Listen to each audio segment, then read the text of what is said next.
You should. It takes time. All right, everybody.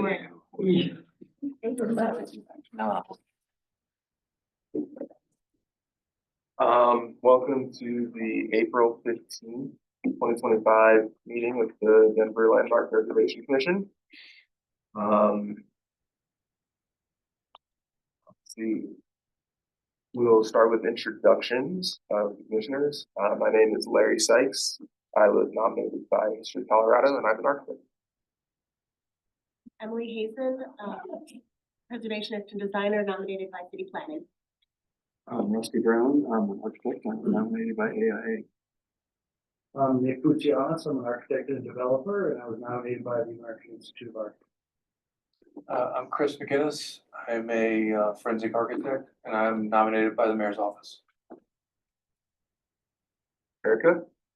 I'm Erica Warzel. I'm an architectural historian and preservation consultant, nominated by the community at large. Apologies for the dog. I'm Amy Amadon, representing Denver Landmark staff, and online we have Brittany Bryant, also with Denver Landmark staff. Great. I'll go over some audio tips now. Who's in control of Brittany. There we go. Okay, so for better sound quality, we encourage you to download Zoom on your desktop, laptop, tablet, or mobile device.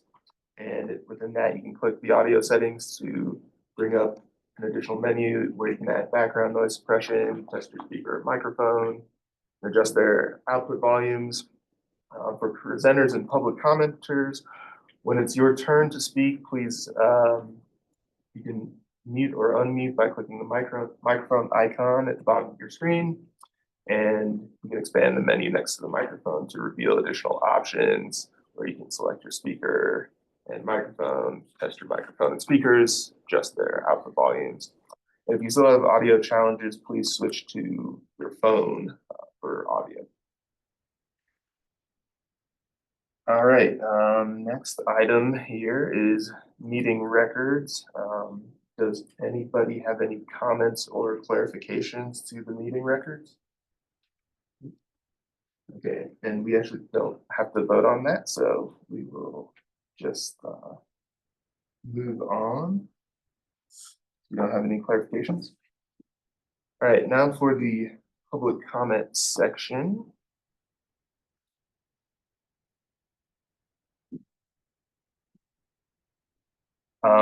So at every meeting, we provide an opportunity for public comments about historic preservation in general, and also any design review agenda items, business items, and discussion items, which we don't have any business or discussion items today. Further comments on these topics will not be taken later in the meeting. So if you have any members of the public have any comments about any of the items on the design review agenda today, this is your time to speak. Please, if you're online, please raise your hand with the hand raise feature on Zoom. If you're joining by phone, please dial *9 to raise your hand. And if you're here in person, you can raise your hand in the audience. Commenters will have up to 2 minutes to make their comments. Do we have anybody in person make any comments? If you're not part of the applicant team. Susan is here regarding the 222 South Fairfax property. She's one of the community members that Okay, came to say something. great. Yeah, well, you have 2 minutes. Please state your name for the record. I am Susan Carr. I live at. Does she need to go at the front? Oh, yeah. Please actually step up to the table here. Stumble. Yeah. I'm Susan Carr. And if you could turn the camera on or get someone in the room to help you turn the camera on. We'll rewind your time back. Start over. This is my first time sharing this, so.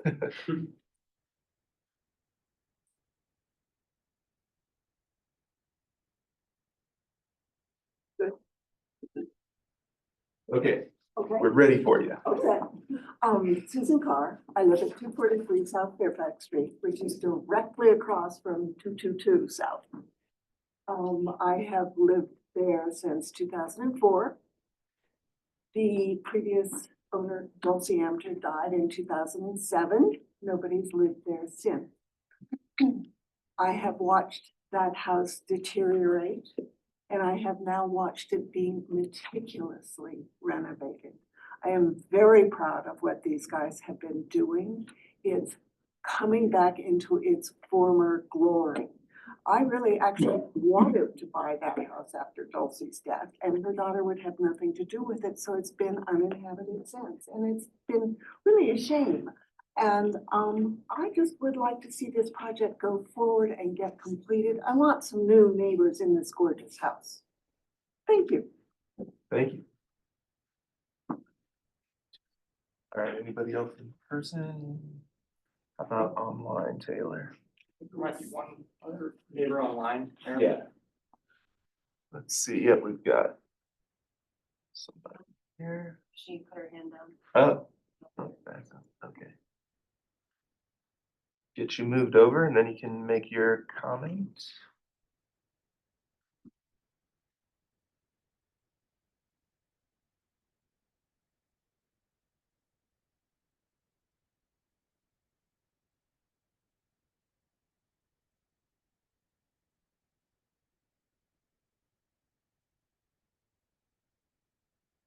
Lost her?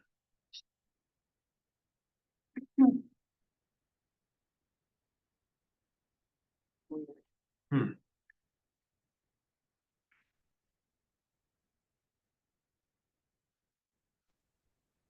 Can you hear me now? Yes, we can hear you.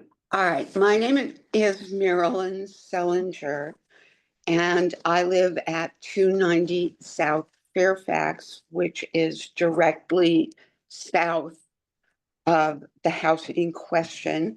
I live across the street from Susan Carr, and I support everything that Susan said. I haven't lived here quite as long. I moved in here in 2014, and the house was, as Susan said, deteriorating. And my real concern is that we might, or you might, decide that a few inches or a few details that are clear on blueprints that are in the Western history section of the museum are somewhat different in this house. But I think that sacrificing any detail in order for us to have an intact, vibrant neighborhood with a house that looks just wonderful, the way they have repaired it and restored it, would be a mistake that we could, if they lose permission to go on, we could spend another 10 years with people who are not interested in buying it and putting the love into it that these guys have put in to keep it standing. If you stop by the neighborhood, you'll see that my house is also of the same period. It is not landmarked because it had become so deteriorated that the changes they needed to make rendered it unlandmarkable. And I'm doing my best to keep it in the spirit of the neighborhood, and I hope you will do. All right, anybody else online? Person here wanting to make a comment? I know somebody just walked in. We're in the public comment period for any just general historic preservation or items on the design review agenda. I think that's it. The only other neighbor had a scheduling conflict, so I think that's all the public comments. Thank you. All right, well, we will close the public comment portion of the meeting then and move on to the consent agenda. So the consent agenda are items that are routine design review items recommended for the commission approval without discussion. Applicants with items passed on the consent agenda should coordinate separately with landmark preservation staff to receive a certificate of appropriateness. There's no public comment for consent agenda items. So I will go ahead and read out the consent agenda by address. We have 2025-COA-202 at 3134 Champa Street in the Curtis Park G District. We have 2025-COA-210 at 760 32nd Street in the Curtis Park D District as well. We've got 2025-COA-223 at 2535 Champa Street in Curtis Park B District. 2025-COA-235 at 485 North Lafayette Street. Ooh, wait, friendly amendment, that last one was 233, the one before, you said 223, just for the record. Okay, yeah, it was written on that. Oh. Printed one. Yeah, good question. Which one is the correct one? Well, sorry, I guess that's, Well, yeah, they're just conflicting, so, yeah, we'll check on that. Okay, so back to 2025-COA-235, 485 North Lafayette Street in the Driving Park District. 2024-ZLAM-103 at 1442 Larimer Street in Larimer Square. 2024-TAXE-025 at 536 North Gilpin Street in the Driving Park District. And finally, 2025-TAXE-012 at 757 North St. Paul Street in the East 7th Avenue District. Do we have any ex parte communications or other conflicts of interest? Okay. Any questions or anybody wanting to pull anything off of the consent agenda? Great. May I clarify the COA number? Yes, please. For 225 COA-223. Related to 2535 Champa Street. Okay.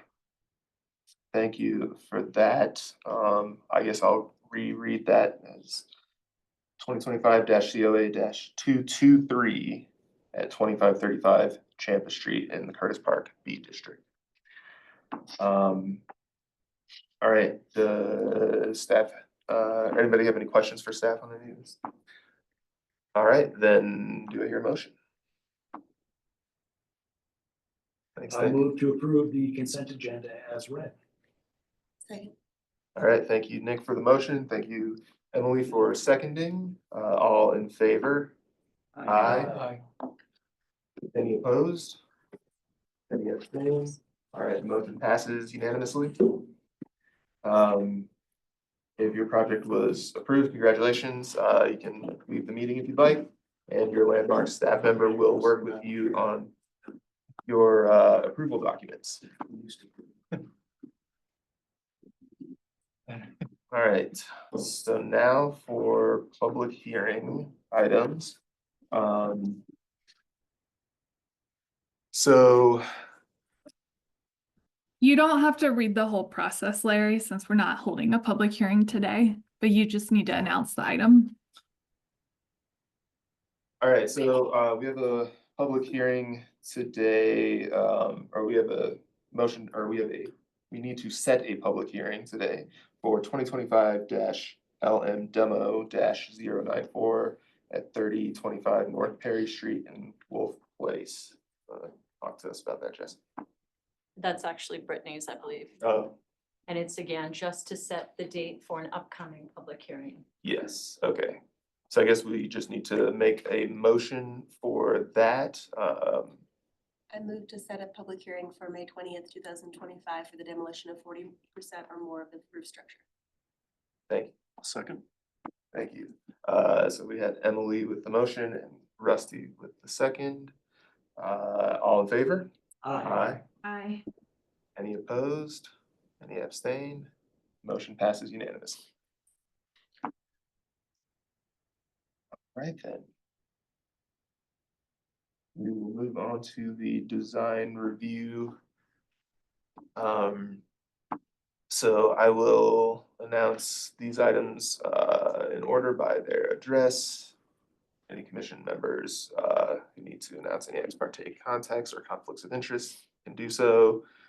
And then we'll have staff introduce it up to 10 minutes, but I think we might need more time for this first one. And then there will be applicant presentations limited to 10 minutes.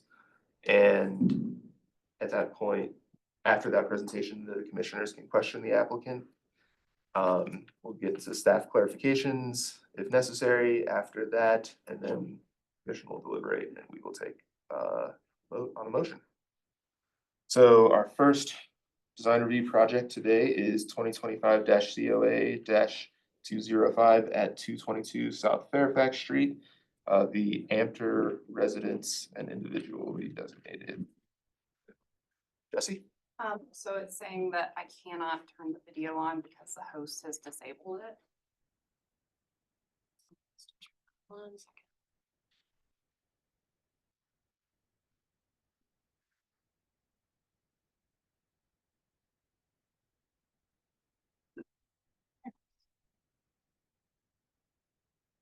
So I will do my best to keep this as short as possible, but due to the number of violations on the property, it will take some time to get through this presentation. So what we have here is 222 South Fairfax Street. This is a designated individual landmark known as the Amter residence. And it was constructed between 1952 and 1953. The applicant is requesting retroactive approval for violations that were completed without Landmark Preservation Commission review or approval. Staff is recommending denial of the application request and is recommending that all violations on the site be corrected using materials and construction methods that closely match the historic conditions. So in the following slides, I will briefly cover the building's significance as outlined by the designation, review identified violations on the site to date, and will end with staff recommendations. A full accounting of the project history and past commission deliberation is covered in the staff report, but I will not review it extensively here in this presentation to save time. Additionally, since there are so many violations on the building, staff will not be able to cover all the violations shown in Exhibit 4 of the application materials, and instead staff will cover select violations and newly identified violations on the site. Staff would like to make it clear that throughout this presentation and this first slide, that even though significant changes have been made to the Amter residence, the individual landmark retains its historic integrity, and the violations can and should be corrected on the site using construction methods, materials, and design that remain true to the architect's intent. Next slide. So the Amter residence is designated as an individual landmark, and it was designated on March 2nd, 2009 by Ann Amter, the daughter of the original owners, Gerson and Dulcie Amter. The home was designated chiefly for its architecture. The residence was designed by Joe M. Lort Jr. Lort is a second generation student of Frank Lloyd Wright, who conceived of the Usonian style. The home incorporates many of the defining characteristics of Wright's Usonian style, including horizontal orientation, low slope roofs with overhanging eaves, natural exterior building materials without applied ornamentation, ribbon windows, windows that fill the gable ends, window walls that make the low slope roof appear to be floating above the house, and an open floor plan with multiple levels with direct access to the outdoor spaces, among several other linking interior features. Next slide. So staff has identified 4 types of violations on the property.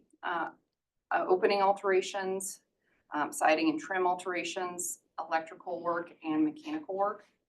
I'll use much of Exhibit 4 to cover most of the violations found on the site.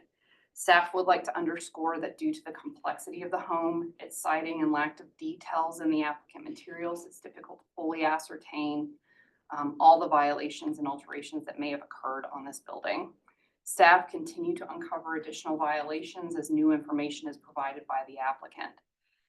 Staff will need to perform additional review in order to fully uncover the full scope of violations on the site.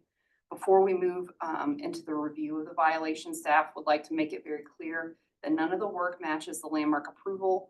Most of the work exceeds the approved project scope, and the work completed beyond the project scope of the landmark approval was not reviewed by the commission or landmark staff. We'll begin with the north side of the property and work our way around the building. First up is the mechanical units, and this is one that staff identified an additional mechanical unit on the south side of the building. Both are pictured here. This wasn't included in the initial exhibit just solely because there are so many violations that staff couldn't catch everything in the time that we had to review this. So both units were installed without landmark review or approval. The mechanical unit on the north side features excessive conduit, and the unit on the southwest features wiring that is not concealed in conduit. So next slide.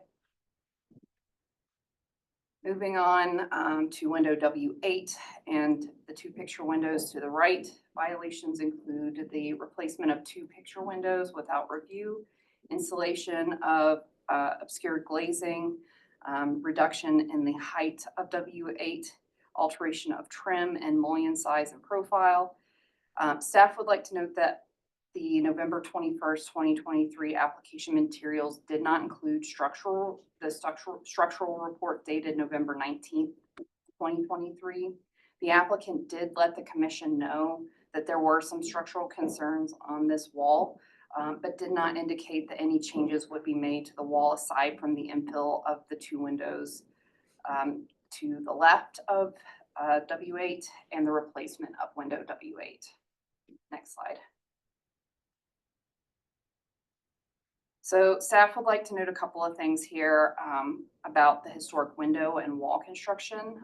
First is that windows were incorporated into the overall wall assembly to give the walls a more continuous appearance with window cutouts. Second, the trim profiles are very slender so that the perception of a continuous wall and window cutouts is maintained. This shows up for all fenestrations on the building and is integral to the overall design and styling of the building. So here are just some interior photos showing how that window is incorporated into the overall wall assembly, as well as exterior photos of that window with very slender framing trim and kind of that continuous look across the time. Next slide. The next violation consists of window 19 and 20 and the 2 picture windows between them. Violations include alterations to the window configuration, operation, and appearance, and the alteration of trim and mullion size and profile. Next slide.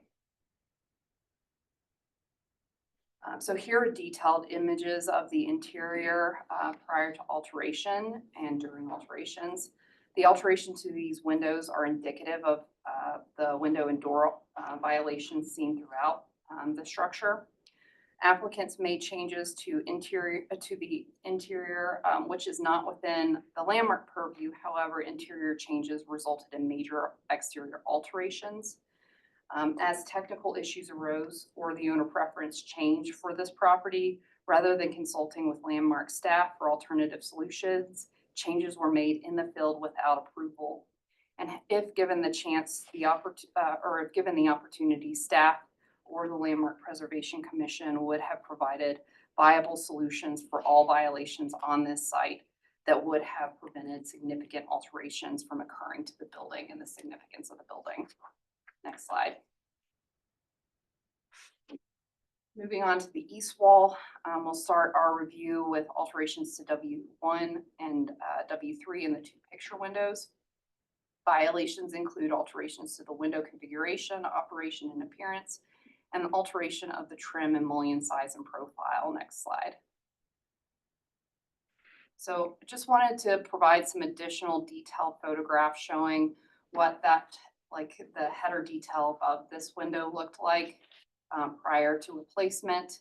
Also some photographs showing it during replacement, and then the change in trim profile after replacement. Next slide. Now we'll move on to alterations to W2, W4 in the two picture windows. These violations were not included, or the violations include alteration to the window configuration, operation, and appearance, and the alteration of the trim and mullion size and profile. This violation was not called out in Exhibit 4. Again, staff just missed it. There are just so many things to call out, and we just wanted to make sure to call it out in this part of the presentation. The applicant did include this in their materials, but just wanted to cover it here. Next slide. Next, we'll cover W6. The applicant enlarged the rough opening for this window and installed a new window that does not fit that rough opening. This window opening now has excessive trim, and the window is not centered in the opening. Additionally, the trim profile and size has been altered. Next slide. And here's just a before and after picture, so you can clearly see the changes that have occurred to this window. This was approved to be replaced with a casement window for egress. However, this does not match the approval. Next slide. So now we'll take a look at W7. Violations include alteration of the window operation and appearance, a window that does not fit the rough opening, and alterations to the trim profile and size at the header in particular. Next slide. Again, here are just some close-up images prior to replacement and after replacement. Staff's concern is not only with the change in operation of this window, but the trim detail at the header was also altered. Next slide. So moving on to W11 and D2, violations to this include a window operation and size that does not match the approval, window replacement that does not match the approval, and alteration to the trim size and profile. The impact of the alterations on this wall, particularly to the survey window or servery window, will become more apparent in the next couple of slides. Next slide. So moving on to alterations to W12 and D3. Also, you can see in the bottom photographs how the wall with the servery window and this wall kind of connect and align with one another previously and then after the fact. So violations to W12 and D3 include alteration to the window operation, size, appearance, and door and window configuration. Additionally, the sill heights and trim sizes and profiles have been altered for these openings. Next slide. And here are just some details of W12, D3 in the picture window, as well as the servery window.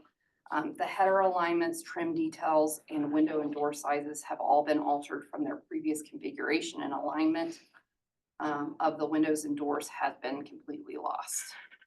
I would say too that additional header details were added over the door and over that servery window, and the header or the trim detail at the top and bottom of these two walls has been removed entirely. Next slide.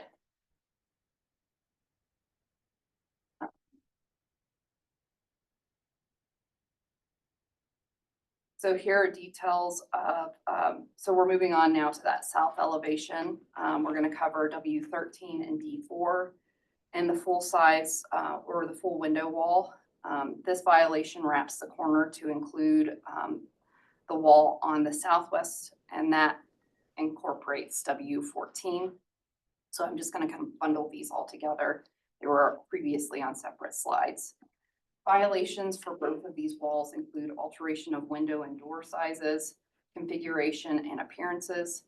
Additionally, the sill height and trim size and profiles have been altered for these openings. Staff would like to note that the applicant included a structural assessment for the window wall dated November 19th, 2023. The structural assessment was not included in the November 21st, 2023 application materials, and the commission was not notified at the time of the meeting that the intention was to alter this window wall. Next slide. So window walls with asymmetrical mullions are used on the gable ends of the Amter house and are a character defining feature of the structure. So in the beginning, I talked about how window walls were created or clear story windows were added to make the roofs appear like they're floating. That was very much part of the overall design intent, to have that asymmetrical appearance. Roof ridges in these areas span long distances, as you can see from that plan view. There are alternate solutions for supporting the load of the ridge down that would not have required alteration of the window wall configuration in this case. Next slide. So finishing up with the south elevation, we'll now cover the relocation of W15, and I call this one out specifically because it was included as a commission condition. So the violation includes relocation of the opening, alteration in window size, and alteration of the trim profile and size. This was, like I said, included in the previous motion that was put forth by the commission to keep W15 in its current location or in its original location to the right of D5. The applicant revised the drawings to meet the LPC condition, and staff approved the drawing set to show D5 or show this window to the right of D5. The applicant relocated this window to the left of the door in the field and without review. Next slide. So now we'll move on to the window wall over the garage. Violations include alterations to the glazing and mullion sizes, alterations of beam details, and alterations to the trim size and profile. Next slide. So here are some additional details of that window wall. Images show alterations to the beam size and profile. You can see that in those close-up images. The beams and how those beams were integrated into the overall wall assembly. Staff would just note that substantial changes in the glazing size and mullion details have impacted the overall appearance of the window wall. Again, pointing to that comment in the designation that window walls were made to have the roof appear like it was floating. And with larger mullion sizes now, that is impacted and lost. Next slide. So now we'll move on to the front facade of the house and take a look at W16 and the two picture windows. Violations include alterations to the trim profile and size.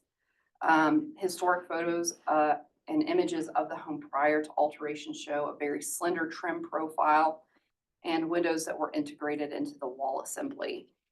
As pointed out in the previous, previously, windows were incorporated into that overall wall assembly to give the walls a more continuous appearance.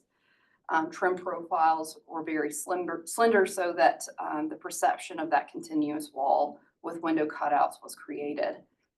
This shows up for all fenestrations on the building, like I said previously. The new, thicker, and larger trim profiles have interrupted that continuous wall appearance, failing to meet the intent of the architect. Next slide. Now we'll look at the main entrance. Violations include alterations to the side light configuration. It was previously an L-shaped configuration on the interior. That was to accommodate a planter box. Again, creating that connection from the interior to the exterior environment. Additional violations include potential alteration to the transom and side light heights and widths, alteration of the mullion and trim sizes and profile. Staff would like to point out that there is a small seam at the side light L, and I have an arrow pointed to that. So the applicant did state that a portion of the side light was shattered by a worker. No, thank you. Was shattered by a worker, and they were unable to find a replacement for that. Staff completed additional research, and we were able to identify several companies that could potentially make glass with a similar profile, and this could be potentially restored. Okay, next slide. Moving along the west wall, we'll look at alterations to W17 and 18 and one picture window. These violations include alteration of the window operation and appearance and alteration of trim and mullion size and profile. This was not called out in Exhibit 4, but wanted to include it here. It was included, I believe, in the applicant materials. Next slide. And we're also going to call out W21 and 22. Again, these were not included in Exhibit 4, but wanted to provide you with a look at these windows. They were included in the applicant materials, and just wanted to give you before and after images of that. Next slide. So now we'll move on to the newly identified violations. And those include potential alteration to the light well over the entrance. And here we have pictures prior to designation photos, after or during reframing, and then after. Next slide. The second newly identified violation includes alteration and removal of portions of the clear story window over the landing. So we have photographs from the 2009 designation on the lower left, photos prior to alteration in the upper left, and then interior images during reframing. The one on the lower left or center left shows the same truss system. You can see that that window wraps the corner. And then in the image in the lower right, you can see that that has been framed in. That's all new framing. That window was removed entirely. And then in the top right, you can somewhat see those windows in the mullion profiles, like the mullion profiles elsewhere on this building have been significantly altered. Next slide.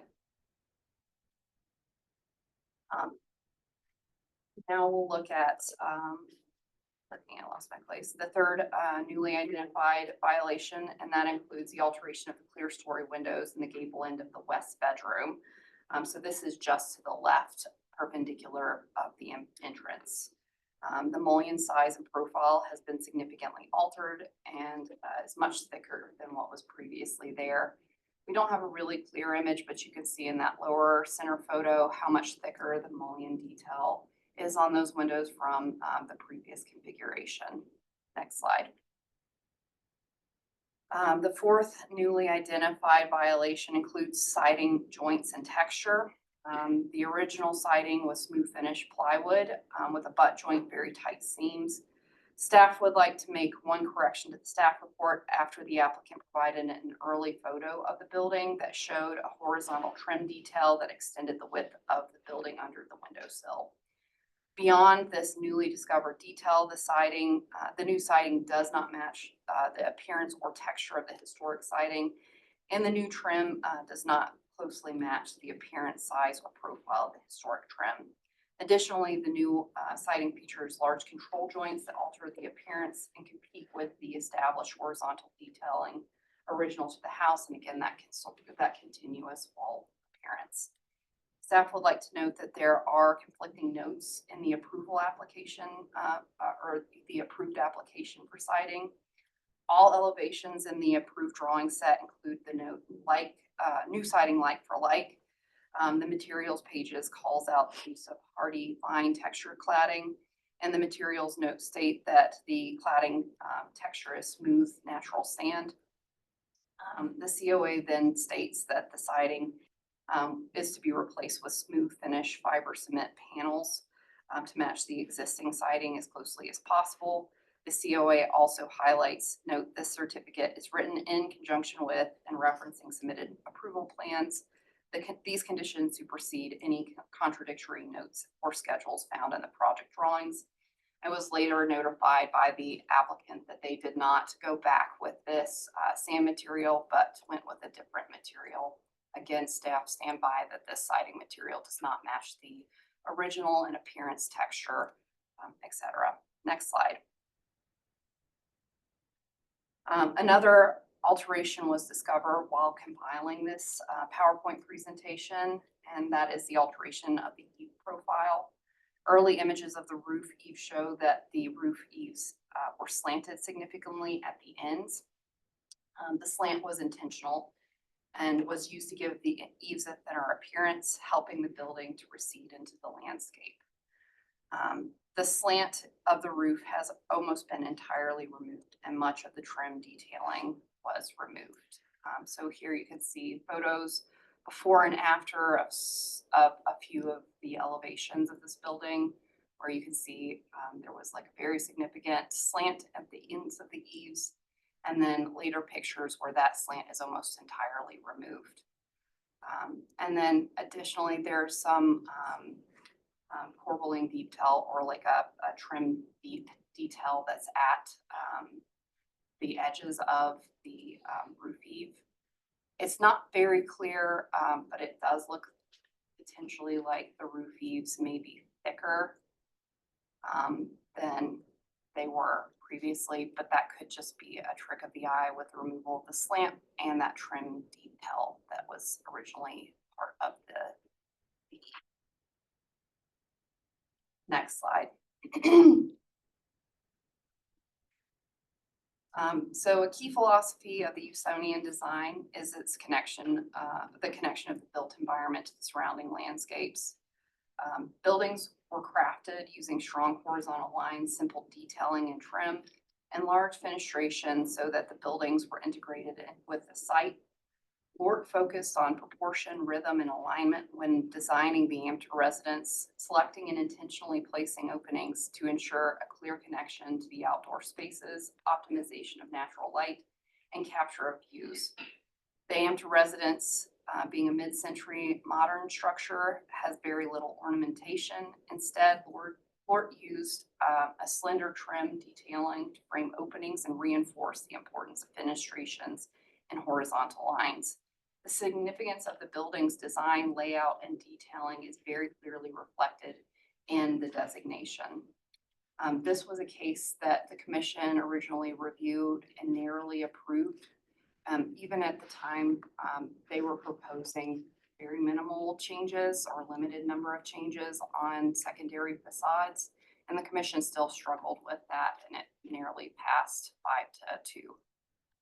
5-2. So, this new application shows how much change in addition to has occurred on this site, and it's very concerning to staff.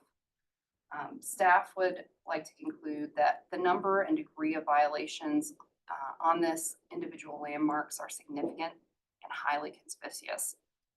The remarks of former commission member Gary Petrie highlight key concerns. Quote, how far can you alter an individual landmark before you've lost what made it significant in the first place?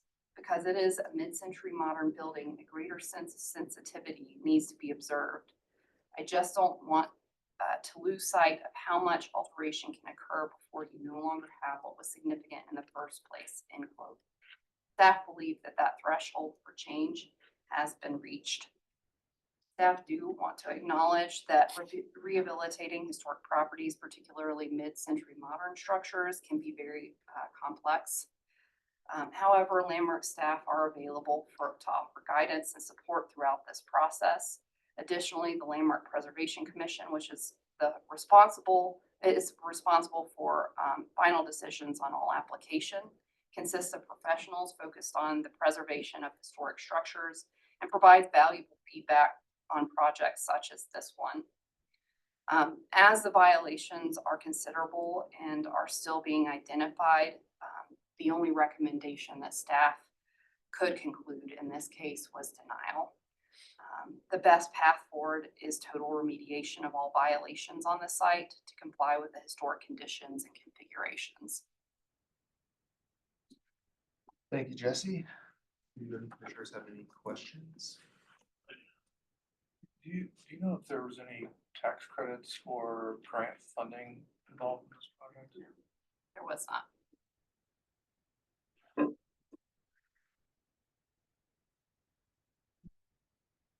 Thank you, Jesse. I'll have the applicant.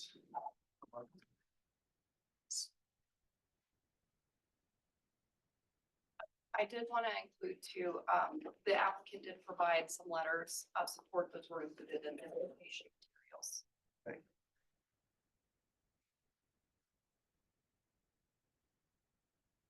All right, so you'll have 10 minutes to make your presentation. Please state your name and address for the record. Hi, I'm Matthew DeFeo. I'm representing 222 South Fairfax meeting. Might just starting on the next slide for me. Like I said, I'm Matthew DeFeo, the restoration project manager at 222 South Fairfax, the Amter residence. First, I'd like to thank the commission for allowing me to present today. I have Rick Peterson here, principal architect at Oz Architecture and the owner of another Joseph Lord home.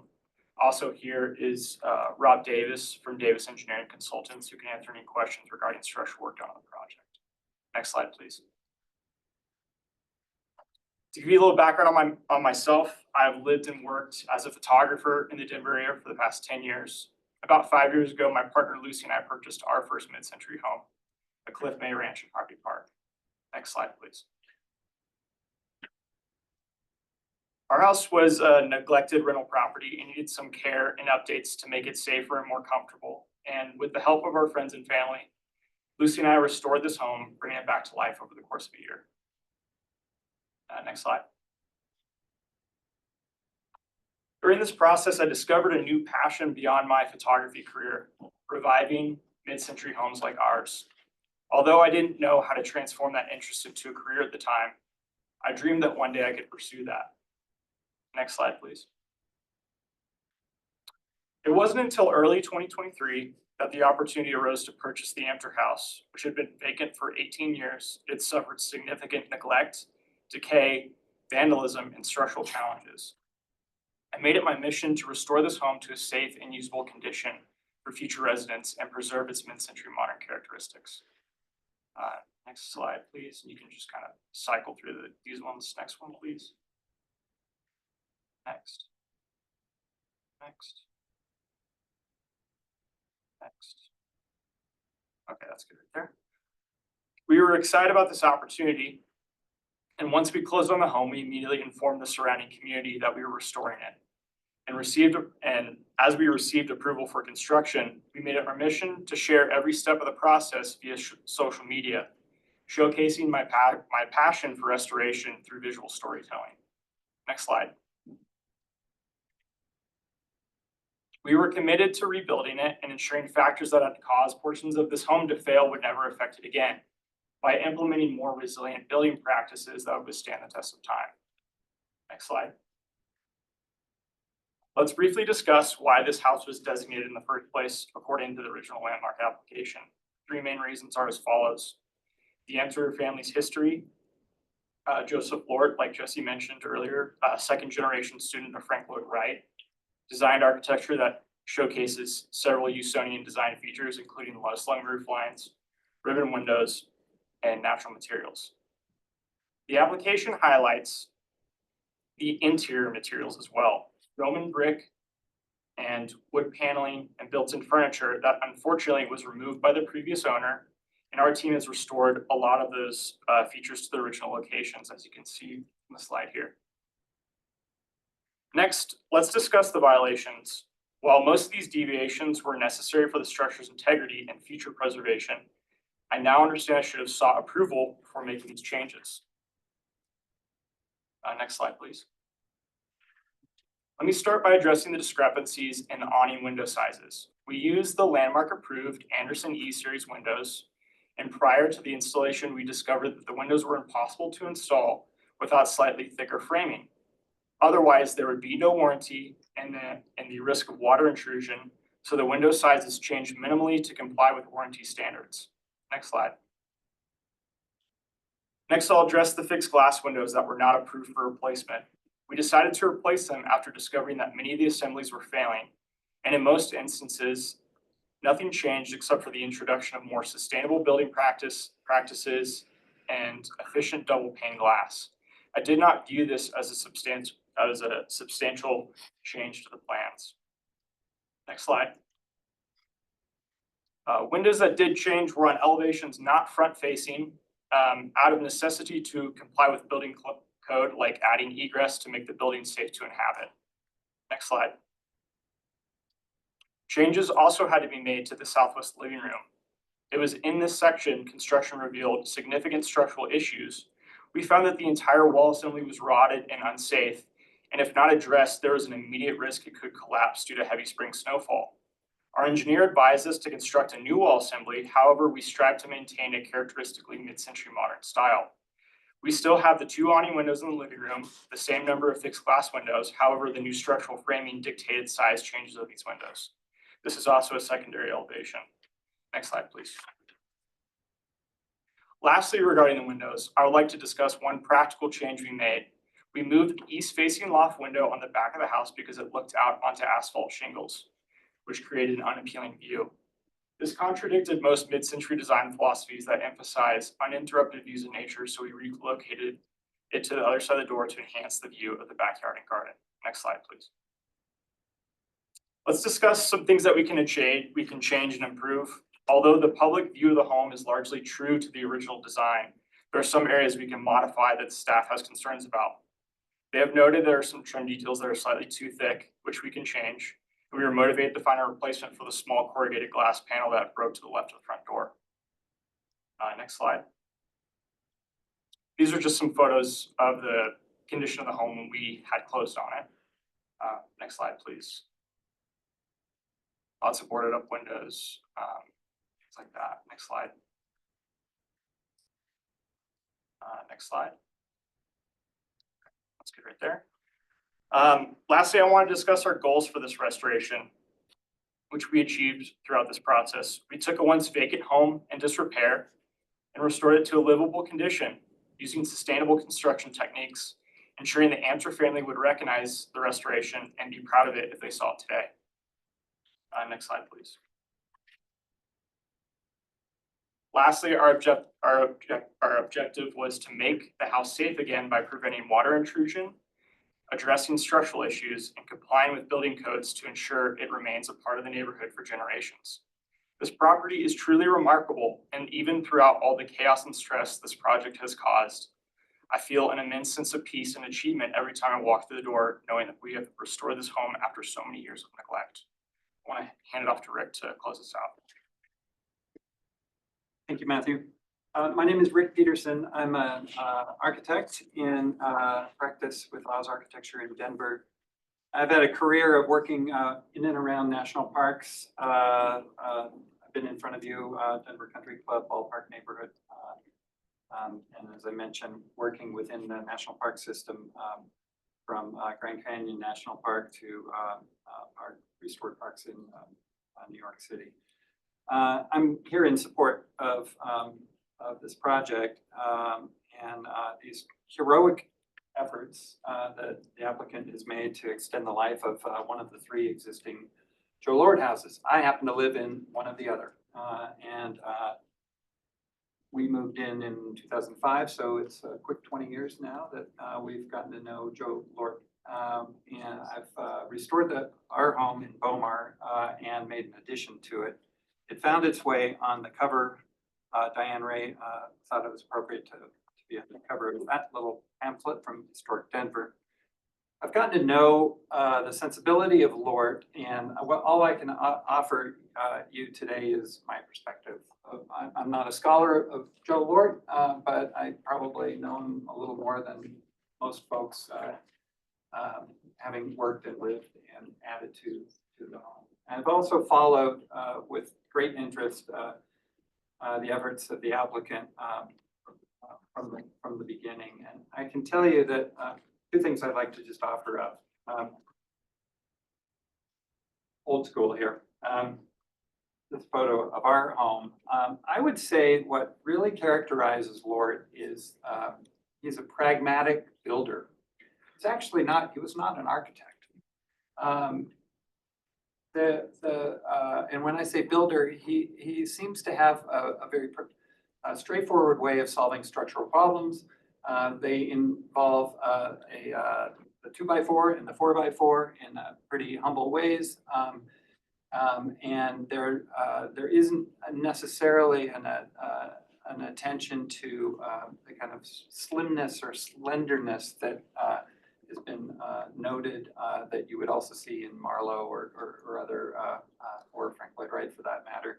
This is in comparison, I think Joe Lort's work is a little more thicker, funkier in some places. And I will wrap it up by just expressing that this project is, I think, in complete consistency in terms of maintaining the character defining features of a Joe Lort house. Thank you.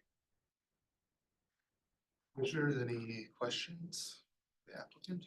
Yeah, I have a question. I mean, in your professional opinion, and living in a Lort house, when you look at some of the visual images, do you think the sight lines and some of the mullions are different, or are they not different in your opinion? That's a great question. Reasonable one. They're different from the original by inches, not materially though. I still think that the solutions are within the realm of what Joe Lort would have done to solve structural problems. Like the applicant has gone out of his way to do so, spent more money and time than I suspect he was hoping to do to maintain the viability and integrity of the house. Can I ask, what is your formal role on the applicant team? Because you're here presenting with the applicant. Right. Not as a public comment, when public comment was provided. Yeah. I've been asked to provide my opinion from my perspective. Okay, so you're a consultant? Yes. Yes, thank you. Paid consultant. Yes. So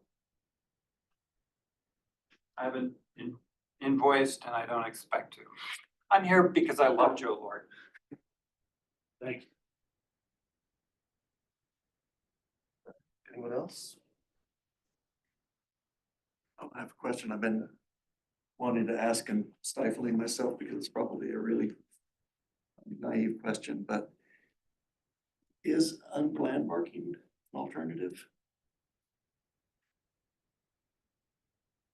Typically, there's a delisting process where you would have to prove that the property does not have significance, but I don't know that we have addressed that in our program. So a de-designation is essentially the same as designation. It goes through a reverse landmarking process where it would come to the commission and then come to city council. I think as landmark staff feel strongly that the house can be restored to and reestablish its original design intent and aesthetic that Lort intended. So that is our position at this time, that we are not supportive of de-designation for this particular property, as we do find it a special property and we want to honor that original designation. But that is a possibility, but it's not something we as staff are supportive of at this time. Yeah, that's a really good question. Yes, I had a couple of more kind of technical questions. One of the things that was brought up was in the staff presentation was a question about the eave thickness. Has that changed, or is that, as Jesse mentioned, maybe a function of visual differences of trim? Sure, the eave thickness has not changed. We use the same cement board siding material that we use for the siding. And all we did was take the previously deteriorated plywood down and replace it with that smooth cement board. Okay. And what exactly is the flat siding material that you've used? I saw it's cement board, but is it a smooth finish? Well, what's the texture? Because there were a couple of different Sure. texture. So the siding thing was brought up to me last week when the staff had submitted their report. And so I didn't have time to comment on that in my detailed report that was provided to the commission. It is a cement board siding. I had a sample of the hardy siding that was approved by Landmark, and when I went to the lumberyard and looked at it in person, the sample didn't match the finish. It looked like a rough kind of stucco siding. So they said, oh, well, we have this Allura cement board panel, and it was a much smoother finish, and that's what we ended up choosing because it was closer to that material. So it is a cement board siding, it's just a different brand. Okay. And then I guess last question, this wasn't brought up in either presentation, but it looked like maybe some of the posts at the back patio had been wrapped and maybe they were originally just painted structural posts. Is that the case? They look thicker at the bottom. than We there. wrap, that was also another section of the house that had quite a bit of deterioration. So we actually had to replace those posts with LVLs, and so they're not the most attractive things. So those are just trim boards that would pre-primed trim that are wrapping them now just to cover up. Okay, and that was not reviewed with Landmark either. No. Okay. One more, can you describe the warranty, potential violation of the warranty issue with the size of the frame? Sure. So the Anderson E-Series windows, from what our window installer has indicated us, and he has probably 30+ years of experience in installing windows, indicated to us that we needed additional framing because a lot of the windows that ended up near the masonry, there was the original windows were just wooden boxes with the awning windows in them, and they were just placed on top of the brick, and they were just even shimmed up with spare pieces of brick, couple metal shim plates and things like that. So they were sort of placed in there a little haphazardly. So when we went in to install those windows, it has a flange around the window, and that's how you attach it to the building, is with the nailing fence. We didn't have anything to nail into. And it also serves another purpose of weather sealing, flashing that window into the building. So that's where you tape the edge of that flange to the building, is from that additional lumber. And so that's what we were worried about, especially since we were trying to resell the property. We wanted to make sure that we had warranties for the window system, and warranties also imply that they're going to be long lasting. And that's what we were concerned about, was just making sure that, because water was the most destructive force for this building, we didn't want that to happen again in the future. So that's why we kind of overbuilt the house. We probably took measures we didn't necessarily need to meet code, but we just wanted to bulletproof the house, do whatever we can to preserve the structure for the future. Yeah, from a technical perspective, installing a flange window in a storefront opening is not really conducive to like preventing water infiltration. Because you're trying to back wrap a flange into something, blindly, right? Because you have brick, you have adjacent finishes. sorry to interrupt you, Chris, but do you have a question? Yeah, I'm getting there, Okay. sorry. And so you talk about resiliency and kind of upgrading, warranty and everything. Did you have a manufacturer from Anderson actually come out there and write you a warranty for these windows? I was leaning more on the opinion of our window installer. And he carries a warranty when he installs the window. And if they are installed a specific way, I would assume that we would get that warranty from Anderson if they, I guess through his installation, so. Yeah, I mean, the contractor will have a warranty, right, a year or two maybe for an installer's warranty, but Anderson has a separate manufacturer's warranty, right? So, they're two separate things, and, I would suggest to you to maybe check on both or confirm one or the other or both.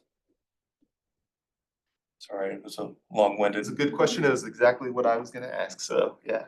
Sure, I would just say, I would assume if it was installed correctly by our window installer that, and Anderson saw that for some reason the window failed, that they would cover. But they'll write their own separate warranty, just for your own information. That they'll have to have their own individual come out, their own rep come out and say, hey, this is installed per our details.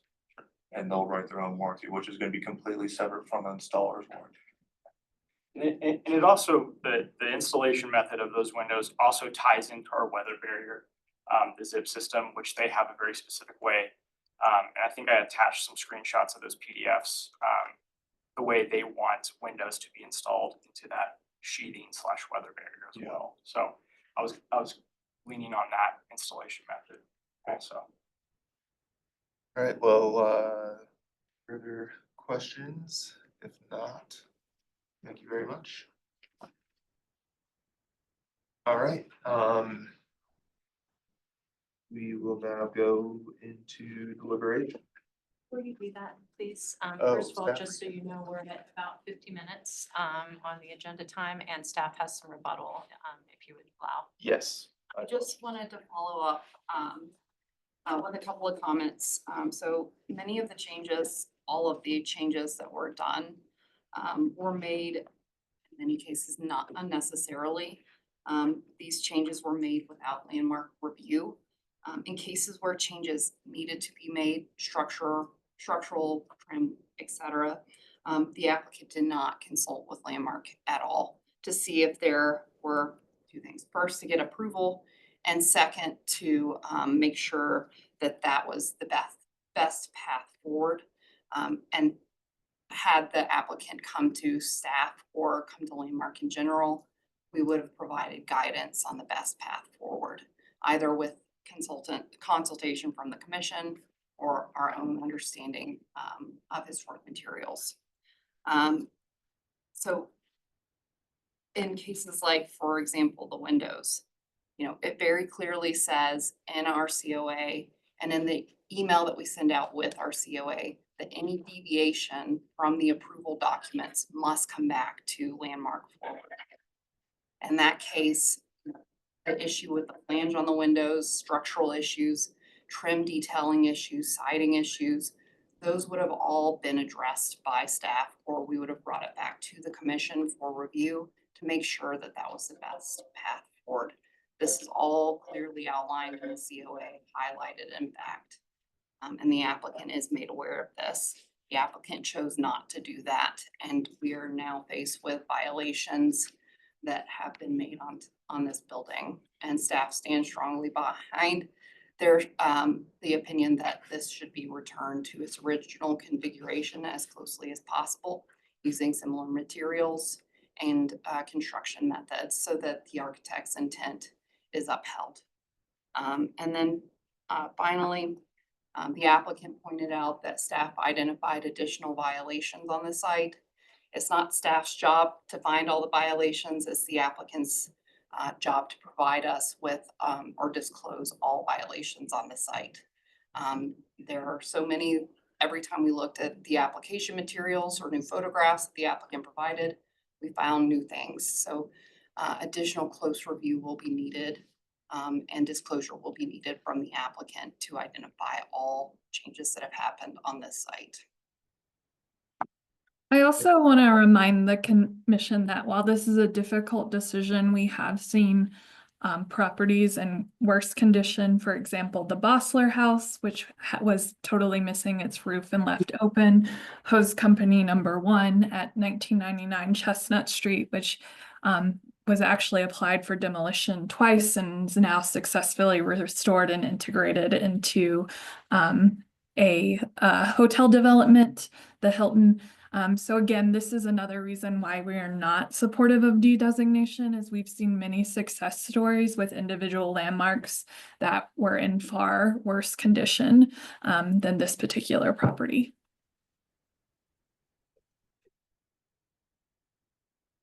All right, then, yeah, I guess before we go into deliberation, does anybody have any further questions for staff? All right, well, let's deliberate. Thoughts? I'm happy to start. At a high level, this is not a situation where it's a non-contributing house in an historic district. It's not a contributing house in a historic district. It's a landmark. And I think that there are increasing hurdles associated with each of those in the way, in the line in which I listed them. And given that, extra care needs to be taken in adhering to approved application materials. And I think in this case, it's pretty apparent that the applicant made a number of errors in judgment, but the biggest one being that he could be the arbiter of these matters on his own, without him. And it's unfortunate, it's painful for the neighbors. I feel that their pain. I feel your pain in terms of cost, and what is going to be involved in remedying this to the degree that that's the path you go. It sounds like you need to, but this should serve as a lesson learned. I mean, again, it's gonna be the process isn't followed, and with additional violations ongoing, I would just simplify it and say that it'd be premature to make any deliberation besides denial, because they're asking for retroactive approval, and I don't see how that could possibly be granted at this point. Yeah, I agree with that, approval is really tough on this. It's a tough project.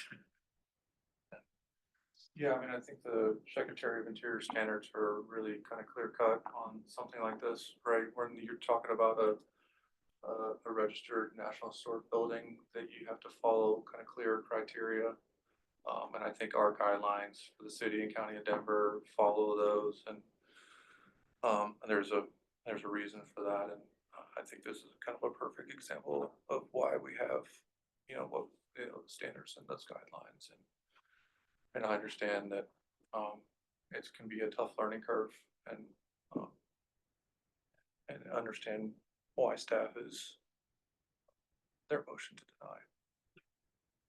To be clear, we're not reviewing this as a national registration piece, but yeah, the principles are largely similar. Erica, thoughts?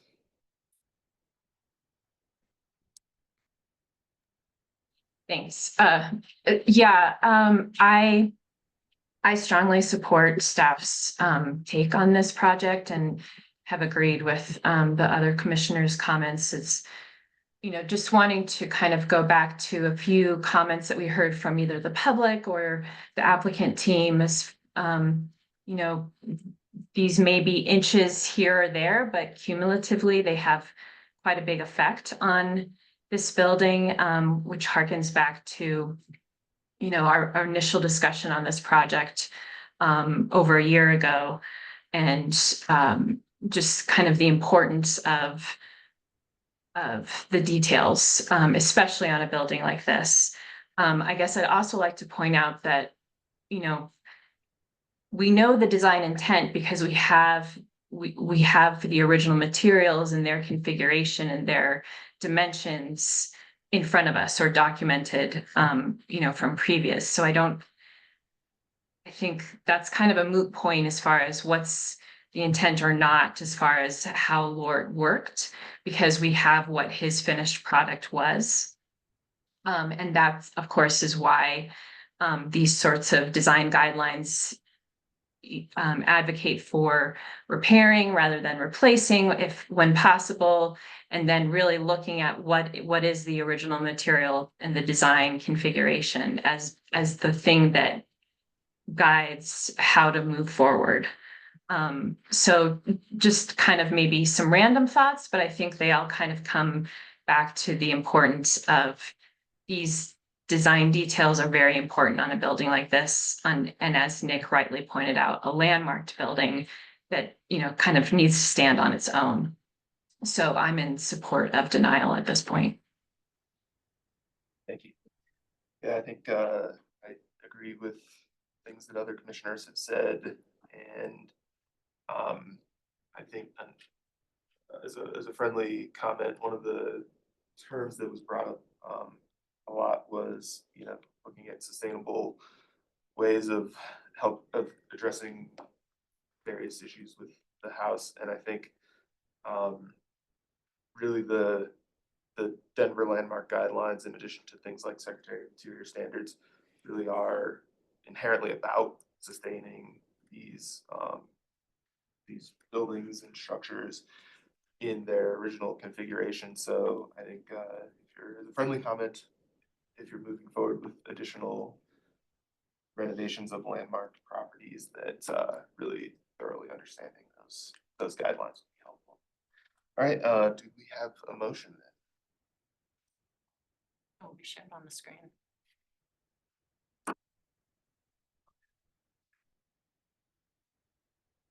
Mr. Chair, I move to deny application 2025-COA-205 for the violations of 222 South Fairfax Street as per design guidelines 2.1, 2.3, 2.4, 2.8, 2.10, 2.12, 2.14, 2.19, 2.23, 2.5, 2.6, 2.30.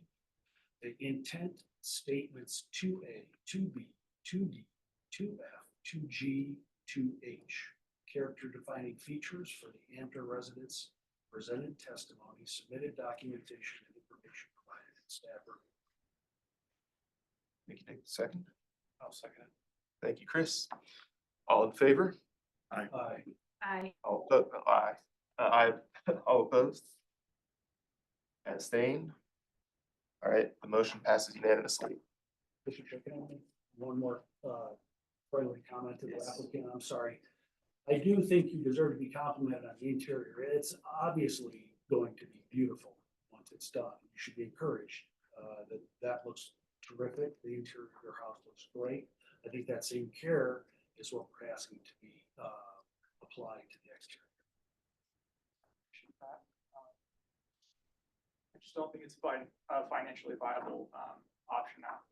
We can't make those repairs, fortunately, so. Well, thank you, and yeah, you can discuss further your landmark staff. Thank you. Person. We will move on to the next project. 227 West Fifth. 227 West Fifth Avenue, that is 2025-COA-204 in the Baker neighborhood. And Jesse is also the staff person on that. Not letting me share the screen for some reason. So 1 second while I figure out these technical difficulties. Oh, commissioners, we got a thing in the staff chat. If you just want to speak up when you're talking, some of the people online are having trouble hearing. Thank you. Thank you. Is it sharing? Yes, Yeah, we Oh, do. okay. I don't have a way of changing the slides, that's all. Yeah, I don't ever give control of that. We have struggled in the past with it, so I understand. So here is 227 West Fifth Avenue. This structure was constructed in 1900 and is a contributing building to the Baker Neighborhood Historic District. The applicant is requesting retroactive approval of shingles as installed on the structure. The picture up here is the previous configuration of those shingles. In May 2024, the applicant was cited for violation for removing historic octagonal profile shingles from the south gambrel end, removing historic straight edge profile shingles from the west dormer, and removing the shingles from the north gambrel end, and removing octagonal shingles from the non-historic dormer on the east elevation. The applicant replaced the shingles with round profile shingles and that did not match the historic profile of the shingles on the house. All work was completed without landmark review or permit. On July 23rd, 2024, the applicant went before the Landmark Preservation Commission to request approval of the round profile shingles on the north and south gable ends and east and west dormers. It's important to note that the applicant did not include photos of the north rear gambrel in that previous application. So the commission, at any rate, denied this application, stating that the replacement material should match the profile and appearance of the historic shingle siding, intent statements 2A, 2B, 2F, and guidelines 2.8 and 2.12. The applicant has since replaced the non-compliant siding with new siding. However, the new siding does not match the historic siding in exposure, pattern, or appearance. The applicant is requesting retroactive approval once again for the shingles as installed. Staff is recommending conditional approval of this application, and I'll spend the next few slides going over our recommendations. Next slide. On August 19th, 2024, the applicant submitted a revised application showing that the applicant was proposing to install materials that more closely match the historic shingle materials. The landmark COA issued on August 19th, 2024, stated in this project scope specifically that new shingles were to match the historic shingles in appearance and exposure. The COA goes on to say the certificate is written in conjunction with and referencing submitted approved plans. These conditions supersede any contradictory notes or schedules found on the project drawings. Under the siding select section, COA does state exterior cladding materials to be wood or cement fiber shingles. Exterior cladding material may match exposure found on the existing structure or shall be a material with a maximum of 4 to 6 inches in reveal/exposure. To further clarify this, the exterior cladding material may match the exposure found on the existing structure refers to cases where there was historic shingle, and then that reveal should be matched. In this line, this is supported by intent statement 2A and 2F and guideline 212B and 212D. The second portion of the sentence, or shall be material with a maximum of 4 to 6 inches, refers to new shingle on new construction. For example, additions or new buildings. Staff made sure that, excuse me, let me back up a little bit. So this line is supported by guidelines 3.6.E, 4.7.E, and 4.20E. As there were photographs that clearly showed the historic shingle reveal size, staff made sure to note in the project scope of the COA that the new shingle matched the historic shingle in appearance and exposure. And then one final note in the COA is that any substitution or deviation from the reviewed work requires further review by the Denver Landmark Preservation staff prior to work being undertaken. And then I'll close this slide out with, on October 31st, 2024, the applicant did email staff midway through installation to see if the installation matched the COA approval. The applicant attached photos for review. Those are included in your application materials. The email also included, I took this to the rest of the team and conferred with them. And then responded to the applicant stating that I conferred with my team and they stated that the height of the reveal does not match the historic reveal as outlined in the COA. The email also included notated photographs clearly showing the historic reveal size next to the non-matching reveal size. And on November 8th, 2024, the applicant then emailed staff requesting final inspection of the siding. So no additional correspondence until after the inspection took place. Next slide. On November 19th, 2024, Landmark staff, along with zoning inspector Antonio Luna Ricon, completed a site visit. During the inspection, it was found that the siding reveal did not match the historic reveal size, and the inspection was failed. I cited the emails and the photographs from that inspection in our application materials if you need to look at those. Next slide. So the detailed photos showed that the new shingle reveal size was between 6 to 6+ inches, as best as we could gather from the photos that were provided with measuring tape. And the photo showing the historic shingles, that reveal size was closer to 4 to 5 inches. This is an approximate measurement, and I confirmed it using the dimension heights and the drawings that were provided. I confirmed that the historic reveal was closer to that 4 to 5 inches. So we have two primary concerns when we were looking at the change in reveal height. The first of which is that the larger height shows the larger reveal height resulted in fewer shingles per row, or fewer shingle rows rather, on the home, which creates a noticeable difference in visually there. And then the second concern was that the larger reveal height shows more of the face of the shingle. This is a panelized product and it's not individual cut shingles, so it's more apparent that this is a panelized product with more of the face shown.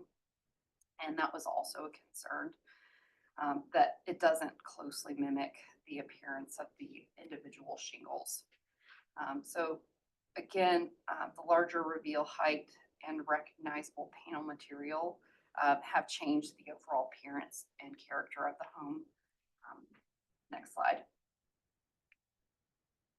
And here are some before and after pictures of the dormers.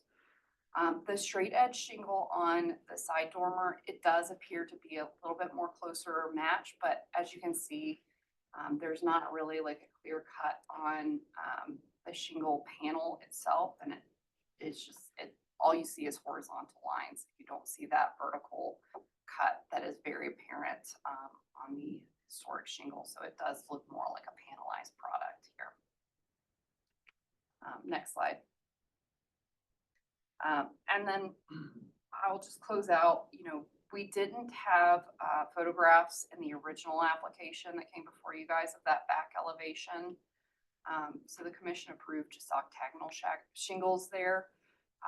In this latest application, we do have a photo of what the back of the house looks like, and it is a pretty high style shingle patterning that is part of the character of the home. So, we are recommending approval with conditions for this application. The condition being that the applicant match the historic reveal profile and appearance as closely as possible. And that motion is up on the screen for you all now. Thank you. Any questions for staff? Go ahead, Nick. No, please. I was just gonna ask, how do you propose to do that? I'm sorry. How do you propose a match? Like, did you have a recommendation for them for that condition? So we, like I said, we did, recognize like the number, like potential reveal size is closer to 4 to 5 inches. So we do have a reported like reveal size that they could more closely match. And that would also eliminate the issue of it appearing more like a panelized product. So you maybe have them scoot down each row a little bit and add some additional rows. Is that what you're proposing? Correct, so that it matches the appearance, the profile, and the reveal size more closely of the historic. We do realize with modern materials, it's hard to get an exact replica of the reveal size, but something much closer than, you know, an inch or more off, I think is important here, especially on a panelized product.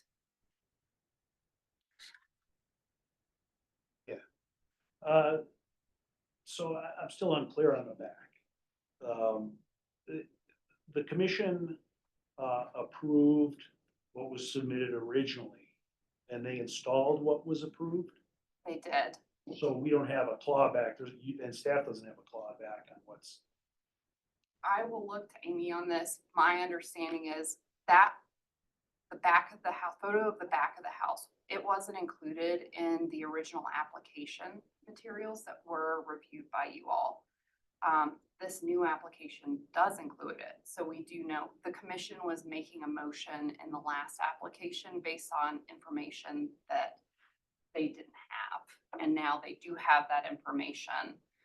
So I don't think that it's necessarily about clawing back. It's just we have additional information and the guidelines are very clear that to match the reveal size, pattern, and appearance of historic shingle materials. And we have evidence now of what that looked like. And it was confirmed in the last application that this was historic shingle materials. It was individual shingles. It was, there was no backer on it, so it was historic shingle. Yeah, I guess I put myself in the applicant's shoes. Yeah, how can we retroactively Yeah. go backwards? I think that's a good thing to discuss during discussion, what you want to do about this rear gable. So I have a question sort of related to that. Can we zoom in on that picture and see a little bit more about the pattern?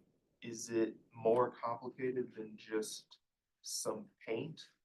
Are they different profiles? No, I zoomed in on it and I counted shingle rows. Yeah, okay, so they're So I- flat profiles. Yeah, I put that in the application materials.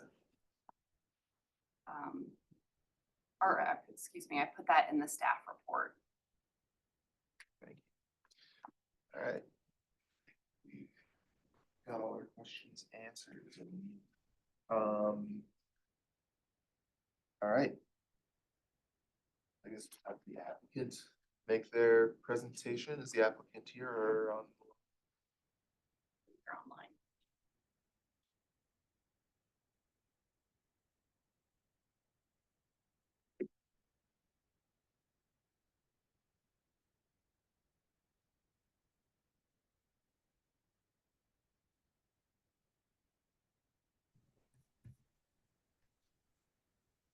Hello, committee. This is Tracy Schramm with Arvada Roofing and Home Improvement.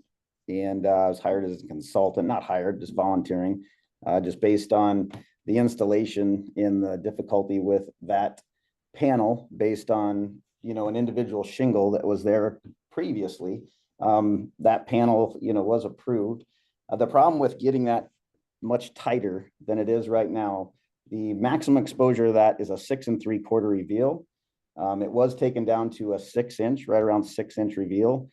Once you start to tighten up that panel anymore, it is not tapered like a shingle is. So you will have the panel start to bevel out and you can see it. And I believe there was a slideshow, but you can see the panels, it's already starting to bevel out. I think that's at the end of the slide.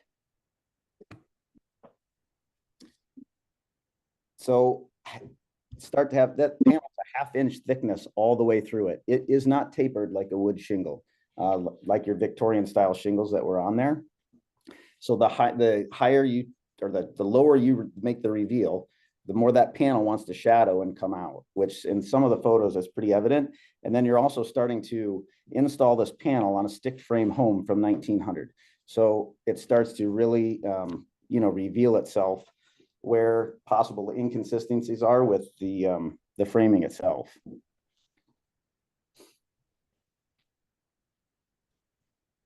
Okay, is that all that you've got for us? Let's see. I don't know. I'm not running the slide, so if we go to the next one. That's the last slide. I went through the whole presentation. Go back through it. If you go back, please. Where's the ones that I thought there was some different ones. That's them right there. The slide should be. How many courses is it off for you, say, from your exposure to, carry up through the top, through the belly to the belly band? So can we pause for a second? It's, I have your time paused. It sounds like Daniela was trying to speak. Sounds like Danielle, a second device on, if you could mute one of your devices. Where do I mute it at?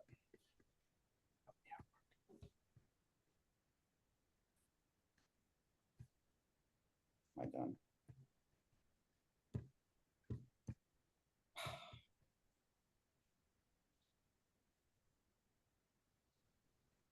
Sorry, my audio is not working.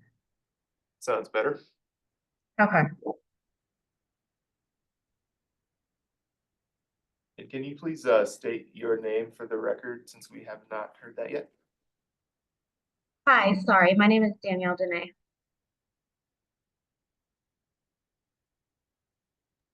Danielle, do you have anything additional to add? I have your time going. So yes, can we go move through the slides?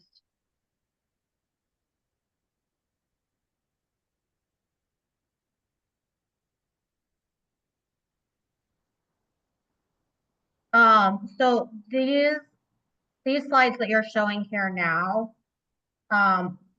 Tracy, can you just go back through showing how, like, if you shorten the reveal, then the panel starts to bow out? Why that's not possible to do with this product?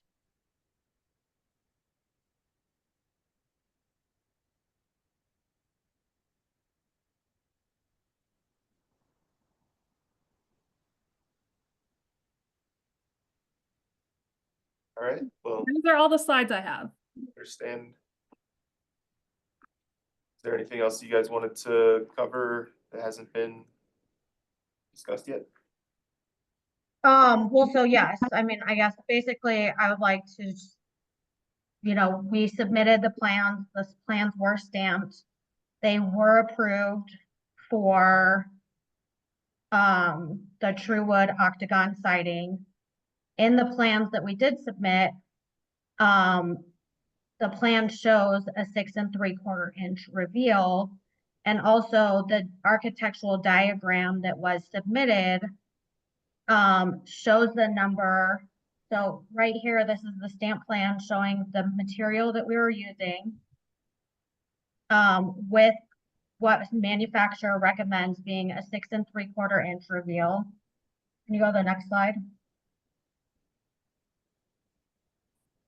Right here, we show the way that the product, go back. Can you go back? Yeah, right there. So that's our cut sheet that we provided to Landmark, and it was approved, showing the material and the cut sheet of how the material would be installed per manufacturer specifications.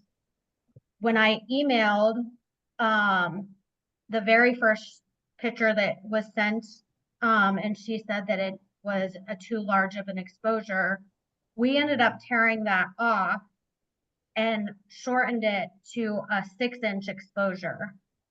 And then after we did the 6-inch exposure all around, that's when we called for final inspection. So the COA does state that there's a 4 to 6 inch maximum exposure that is allowed. On the COA, it does not state that that only applies to new construction. So it's very vague that it's supposed to match, visibly match historically what is existing, which is what I tried to accomplish by removing it from a 6 3/4 inch, bringing it up to a 6 inch for the COA. I mean, I feel like we've made every effort, and rely on detrimental reliance from the information. Like, it's very vague to say must match what was historically pre-existing. Like, there's not a definite there. That's open to interpretation. And so for me, I interpreted that based off of the COA stating a 4 to 6 inch reveal. We did the 6 inch reveal all the way around. I provided photos showing 6 inches, were all around.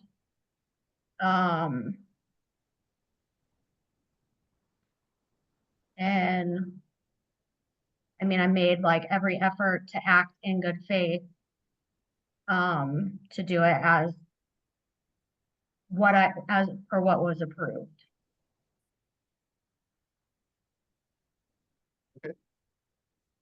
So, thank you. Do commissioners have any questions for the applicant? No? Just one other thing I would like to add as well. Okay. We did do the smallest exposure possible with that material. If we were to shorten it any less, obviously, like, we would get into condensation issues behind it, as well as void any warranty from the manufacturer. Okay, thank you. All right, well, if we don't have any further questions for the applicant, any staff recap? I have a questions. So the COA clearly states that any deviation from the approval must come back to staff. The applicant did initially come back to staff during installation to ask, does this meet the approval, the COA approval? Staff clearly stated again, in the COA, it says must match the historic reveal. And staff clearly stated again, while they were installing, that it must match the historic reveal size. So the applicant was provided with that information throughout the process. And if it was never brought up at that point that, that they couldn't meet it with, or meet the reveal size requirements with this material. Again, if staff had been made aware that this material was not conducive to matching the historic reveal size, staff would have worked with the applicant to maybe find an alternative solution that would have met the historic reveal size requirement. So that was all clearly laid out to the applicant. They did the right thing in coming to us while installing, just to make sure they were meeting, but then we never received any additional follow-up or any additional questions as to how they could meet that reveal size requirement that was outlined very clearly in the COA. Well, that answers the question I had. Okay. All right, well, let's go into deliberation. So Danielle has her hand up. There is 3 minutes left in her presentation time. However, if you want to enter in deliberation, that is also your prerogative as the commission. We have a little bit of Erica. Did you need to leave soon here? I do, but I will try to stick it out through the end of this, so. Okay. Well, yeah, since the applicant has some more time in her presentation, can we bring her back on? You said 3 more minutes, Brittany? 3 minutes, 11 seconds.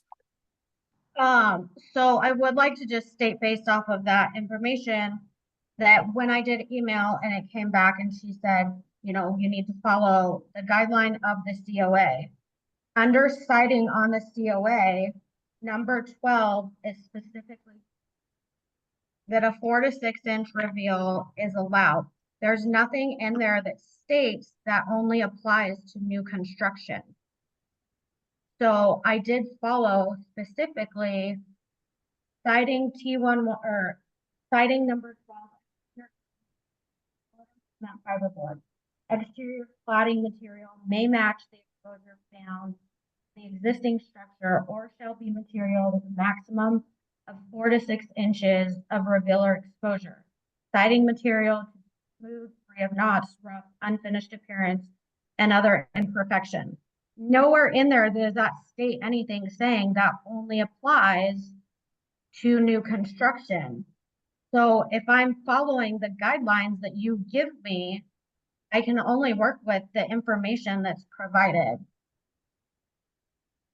And I provided you the material I was going to use. It was signed, it was stamped, it was approved, like I've done everything. And when I had originally reached out, it was to discuss like the 6 3/4 inch because I saw that 4 to 6 inch reveal on the COA. When she said that it did not work, that's when we had already torn off the siding and raised it up to the 6 inch or to 6 inch. Okay, thank you. I think we understand that. I guess go back to Jesse here. Was it the case that there's conflicting maybe information? So I covered that in the staff Okay. report. But just to clearly go over this again, under the project scope, staff state specifically that it needs to match the historic reveal. Period, full stop. Got it.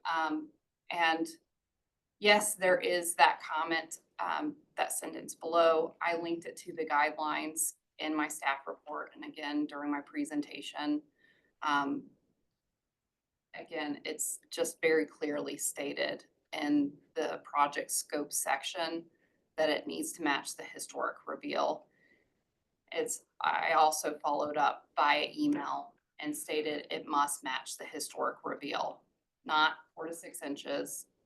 It said it must match the historic reveal. So- That is not open to interpretation. I just want to clarify for the commission, the 4 to 6 inch reveal is mentioned in the guidelines in the addition and new infill construction section. When we are talking about shingle replacement on historic structures, that is chapter 2. The guidelines for additions is chapter 3, where the 4 to 6 inch reveal is mentioned, and infill construction, which is chapter 4, which is not the same chapter we use when talking about historic structures.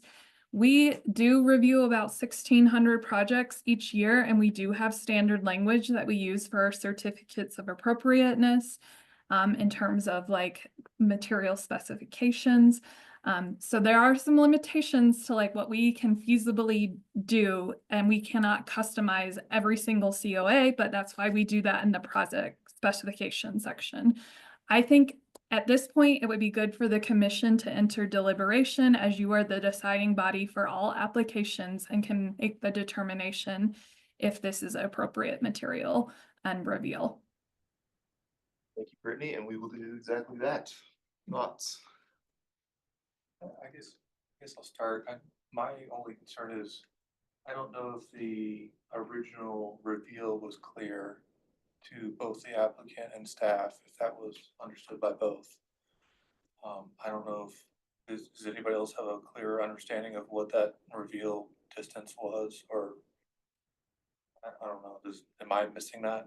I guess my thought is we can see from the photographs how the new compares to the old, just in terms of counting courses, and if it Do we have an exact matches the dimension? reveal. I guess maybe that's implied by the number of courses within the existing. Yeah, I guess my other thought is the cutout in that profile is different than from the original, right? And so that visual aspect is probably different than the original.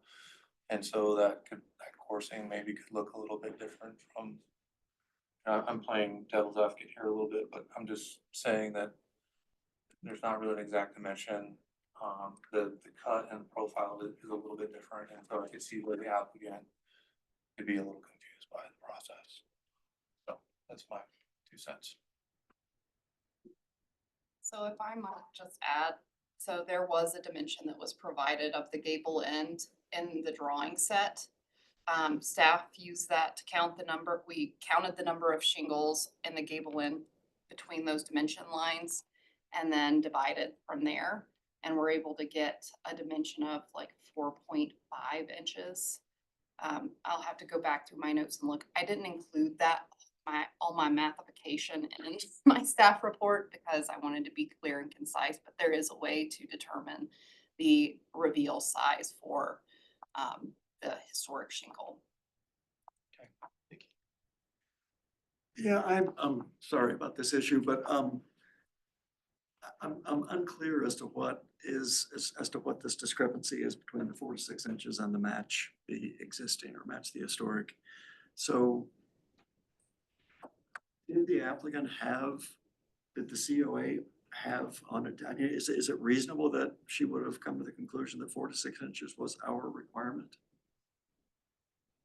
So the COA clearly states that they are to match the historic reveal size. They had by that point removed the historic material. It was no longer in place. So that wasn't documented. But like I said, there is a way to find out what that reveal measurement is based on dimensions and the number of row of shingles. I think that it's not unfair to say that the applicant could have matched that reveal size as was outlined by the commission during the first review and in the COA. I think the applicant has testified that the COA language for them was confusing. I think, again, you are in board deliberation. The applicant has raised their hand again. We don't really have further comments at this point, Danielle. Again, I think you as the commission need to decide if this is appropriate. Yeah, I guess we can maybe focus the deliberation a bit on the as a standard review procedure, does this meet those requirements? I guess my take would be that it doesn't, both in the reveal and in things like the detail of the vertical cut, it being clearly a panelized material.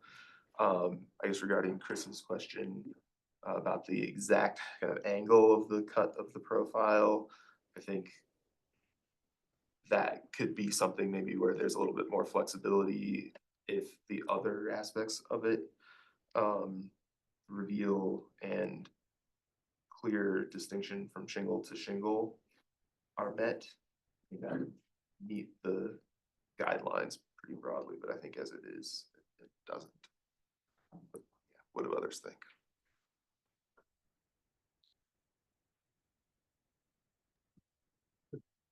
I'm sorry, I'm told, I still don't have a clarity on the 4 to 6 versus I mean, I've heard what you're saying, Jesse, and but you're not mentioning the 4 to 6 inches. Is it not there? So it is not, so the only place where the 4 to 6 inches in the guidelines at least is mentioned is in chapter 3 and chapter 4. So additions. But on the COA specifically. On the COA, yes, it does say 4 to 6 inches, but it also says historic shingle, like match the historic shingle reveal. Like Brittany said, we cannot, this is standardized language. The project scope section of the COA clearly states it must match the historic shingle reveal. This is something that the commission discussed in that first review of the project, that it didn't match the appearance, profile or reveal size. And that was their requirement. And that was also added into the COA. So the top lines in the COA are match the historic. And then the standard language below, it does say match historic or 4 to 6 inches. Again, the match historic is tied to chapter 2. Those guidelines clearly spell it out that it needs to match. This was a case where there was historic material that was on the building that was removed and replaced. And they were asking to now are asking to replace with a new material. So chapter 2 is what we would use. Those are the guidelines that we have cited in the staff report. And then the 4 to 6 inches is called out in chapter 3 and chapter 4 for additions and new construction. It's just standard language that is in the COA. We couldn't customize that standard language for every COA. That's why we have the project scope at the top, clearly defines what that project scope, that specific project scope is. And that project scope states match historic. Thank you. Our city attorney had raised his hand. Did you have something? Yeah, Adam Hernandez, Assistant City Attorney. Just a factual matter. It looks like you all are having issues with the COA. It is actually part of the application materials. So Okay. those of you with electronic devices, there's a copy of that COA if that is going to be helpful for you. Yes, thanks. Second page there. Of staff or of applicant? I know as design professionals, when we have a conflict in our contract documents, right, that that it's open to interpretation at that point, right? Right. Just stating that for the record. And again, I think the applicant has stated they were very confused. So this is why this is before you as the commission today. But I think Erica was gonna say something to make sure everyone's included. Thanks. Yeah, I guess just kind of moving on. I agree with Larry that I don't think this does meet the guidelines and the intent of what we had our previous decisions looking at this project. And I guess I'll just also say that it just highlights the importance of that modern materials may not actually be able to replicate the effect of a historic material, and to say like for like when you're not sure how that will actually be achieved. It's just, I think, a warning to all of us, just to remember that these aren't the same things, and that the effect may not be the effect that is intended. So care needs to be taken in looking at the right material or product that's going to be used. But essentially, I agree with staff on this. Thank you.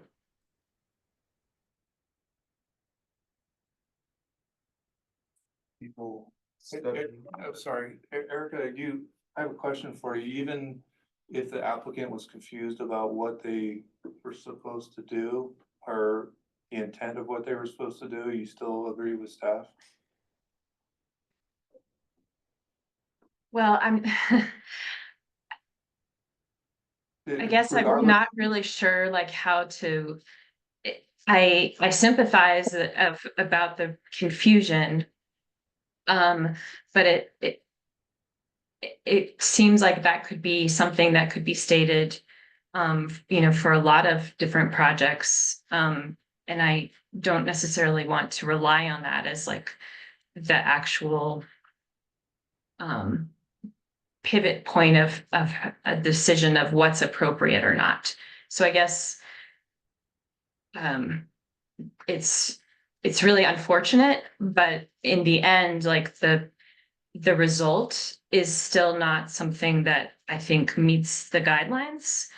And therefore I don't agree that it should remain as is. I think we're getting a little bit hung up maybe on the fact that note of 4 to 6 inches is in the COA. It is also in the COA, beginning of it, as Jesse has stated, new shingle to match historic shingle appearance and exposure.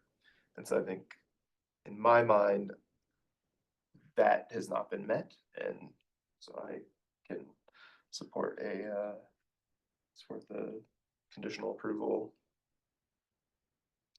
based on the fact that the second sentence of the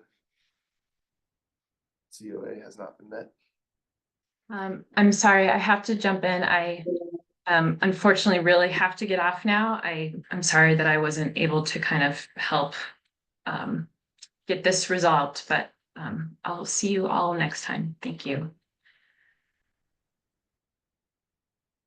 I would also add in that staff are available to answer any questions there are, or maybe about the COA.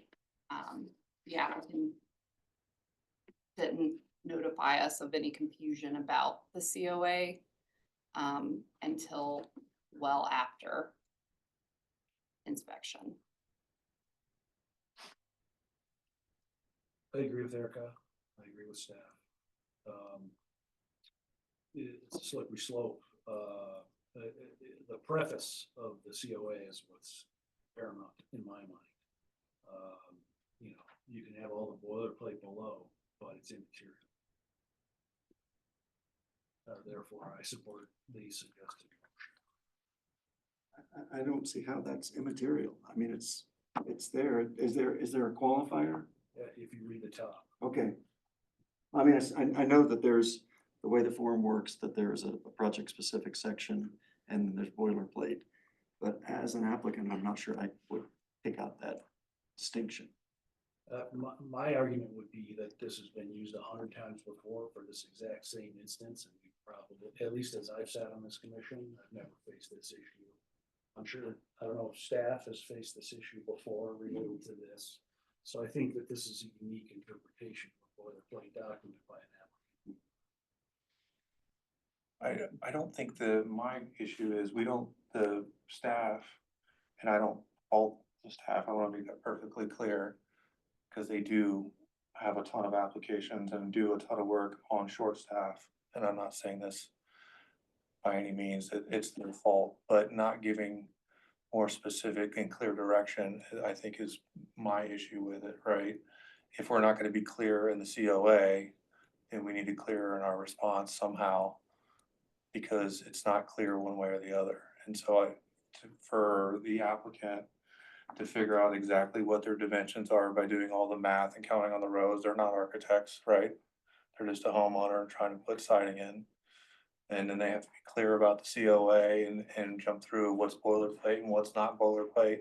To me, sounds like a lot of hurdles that most people don't know how to navigate through. And that's just my opinion.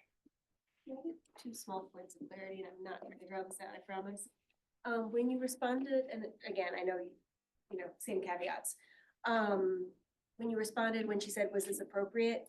Was it said, no, these dimensions are inaccurate? It must match reveal, or just it must reveal that she could interpret as yes? So In the response, was there any interpretation that could have been, yes, this works? No, in the email chain is included in the Okay, application sorry, yeah. materials, and it I've states. read a lot of it, it's just back and forth. with this guy. And I would say, you know, above all the words and the dimensions, you simply look at the pictures, the before and after, and there's a richness that was there before that is Absolutely gone understood. now. Yes. Yeah, I don't discount, I don't disagree with that at all. Yeah, so I I think don't staff, yeah. so I think staff is proposing a means to restore that richness through the suggested motion.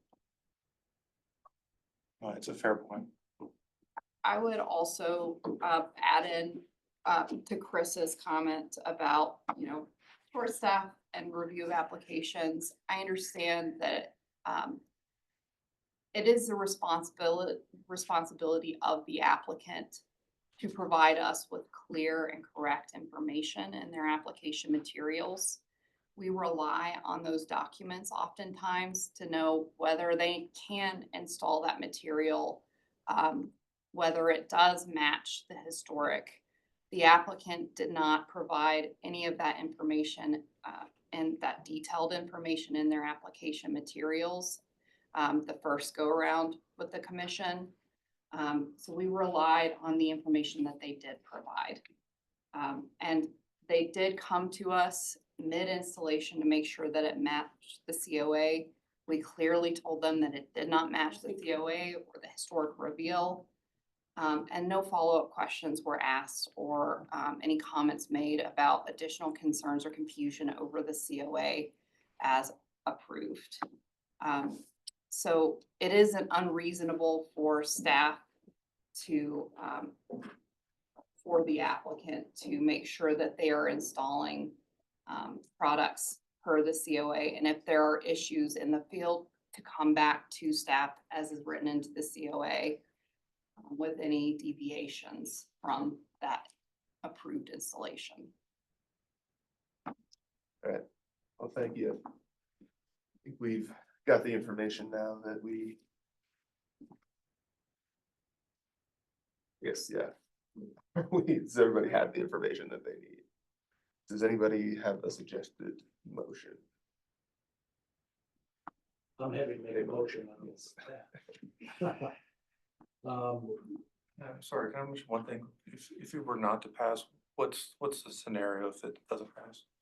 Is it just, I believe we will maintain status quo and it would, if, It's no action. You do need to have 5 people unify around a yes or a no. yeah, If you split, it is no action and we'll need to bring this back to you at a future agenda.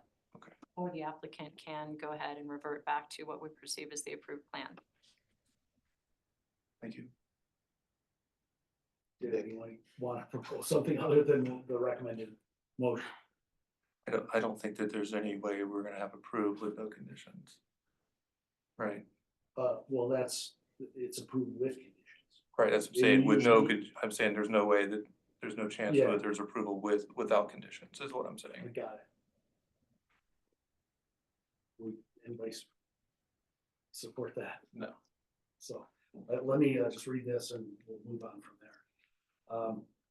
I move to approve with conditions application 2025-COA-204 for the siding replacement at 227 West Fifth Avenue as per design guidelines 2A, 2F, 2.12, character defining features for the Baker Neighborhood Historic District, presented testimony, submitted documentation, and information provided in the staff report with the following condition: that the applicant match the historic shingle pattern, appearance, and reveal size on the north and south gambrel ends and the east and west dormers.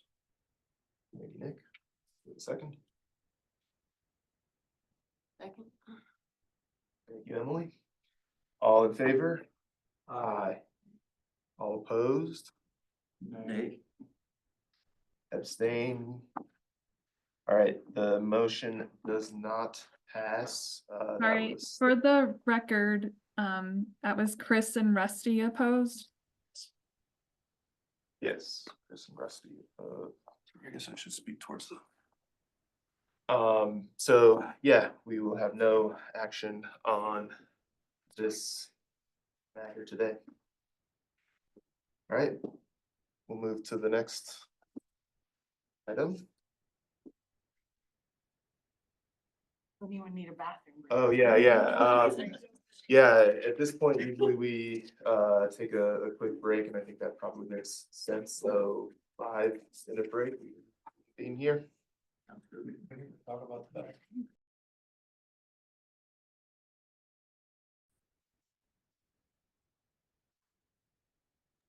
I'm here. Okay, great. Is Taylor there though to record? Just got back, so yeah, we can resume the meeting.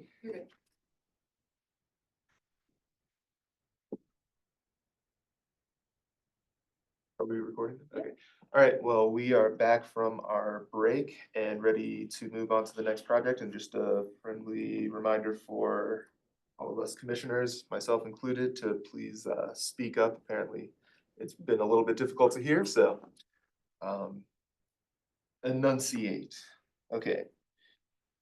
The next project is 2023-COA-146, which on my asterisk That is at. My bad, guy. That is at 317 North Acoma Street in the Baker neighborhood, and that is Crystal's project. And real quick question, Crystal, is there a reason why there's an asterisk here for the? It just means we've revised the COA. Got it, So okay. it'd be a revision to an approval. Basically, it just kind of denotes that. Thank you. We'll jump in. So the property at 317 North Acoma Street is located within the Baker Neighborhood Historic District. It was built in 1885 according to assessor's records. And the structure is a two-story Italianate style semi-attached row house. In 2023, the Landmark Preservation Commission approved alterations to the primary structure, including the addition of a small second floor rear addition clad in a vertical black metal siding that would be minimally visible from the street. So in this photo here on the left, you can see that addition being added to the structure. The landmark inspector went out to inspect the project and found several items that did not match the approved plans. Most of them are minor issues that could be resolved administratively. However, the called out 2-inch window inset in the original approved plans was found to be lacking on the new addition. And this is not an issue we could resolve administratively. So the applicants have asked to keep the windows as installed. Next slide. So here's the south elevation. That's the most visible side of the addition from public vantage points. At the top is the elevation that was previously approved with the recessed window detail you can see here. And at the bottom, outlined in orange, is the now proposed changes to the addition with a new vent that was also added and a new window detail you can see at the bottom right. Design guideline 3.7F states to inset into the wall plane at least 2 inches from the wall plane. The new windows also have a metal C-channel surround that actually juts outward from the wall plane approximately 1.5 inches. So although the new addition windows do not meet guideline 3.7F, Landmark staff does believe in this instance that it may be appropriate to leave the windows as is, as this is a much more modern standing seam vertical metal cladding material on this addition that the commission has already previously approved. And the only highly visible elevation is the south side of the elevation that contains these 3 windows and this additional vent. Due to the vertical metal siding material, the addition can clearly also be recognized as current construction. And as a result, may be appropriate for these windows to have this more modern appearance and surround that juts outward rather than meeting that 2-inch inset for guideline 3.7. Additionally, windows at all other elevations will not be highly visible from public vantage points. So for them to remain as is will not impact the historic character of the district. And then here you can see an inspection photo at the bottom left. That was before the vent got painted. So you can see this new vent has been painted to match the siding of the center photo. It's just below the window. Next slide. And then here's the west rear elevation. At the top is the new proposed elevation and the previously approved elevations at the bottom. As you can see, the spiral stair has been removed from the project scope. And the rear overhang of the addition was originally proposed to have a stained tongue and groove cedar. That has been changed to a painted plywood as seen on the photo bottom right. Next slide. So the proposed alterations to the approved design are minimal and do not detract from the historic character of the surrounding context or the structure, and will be clearly recognized as current construction, meeting guidelines 3.4, 3.6, and 3.7. So staff is recommending approval of the project to close out this violation. Thanks, Crystal. Any questions for staff? All right. Do we have the applicant with us? Should be online.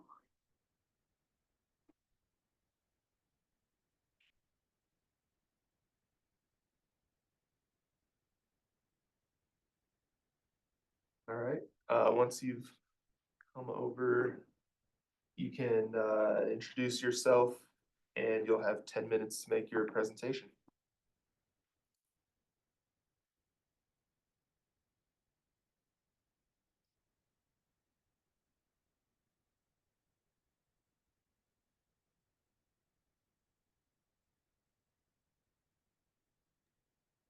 Lisa, you should be able to unmute yourself. And if you want to turn on your camera, but that's optional.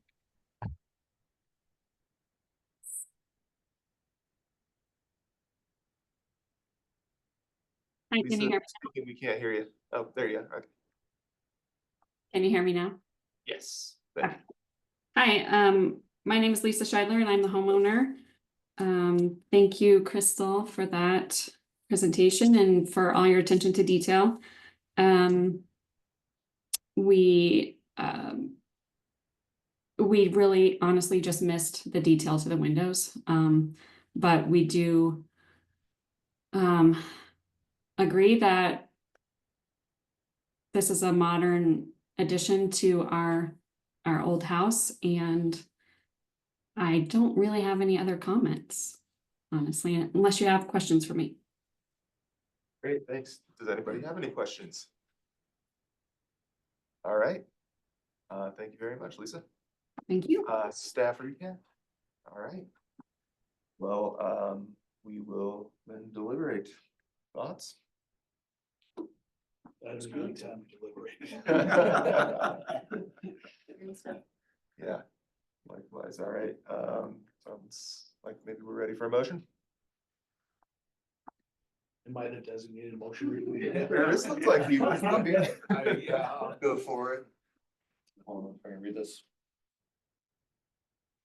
Mr. Chair, I make a motion to approve application number 2023-COA-146 for the addition and alterations at 317 North Acoma Street as per design guidelines 3.4, 3.6, 3.7, character defining features for the Baker Neighborhood Historic District, presented testimony, submitted documentation, and information provided in the staff report.